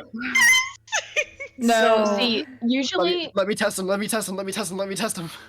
I build character sheets so that I can roleplay with them, not so I can fight with them, and We know, that is Ayla. why I'm so bad in combat, and that's why usually DMs, I've noticed, well, they help me out a lot in combat. yeah. Thank you all Same. for coming, both viewers and players. And I will see you all next week. Good job on the viewers Goodbye. and players. Good job. Shut up. It's okay. Goodbye.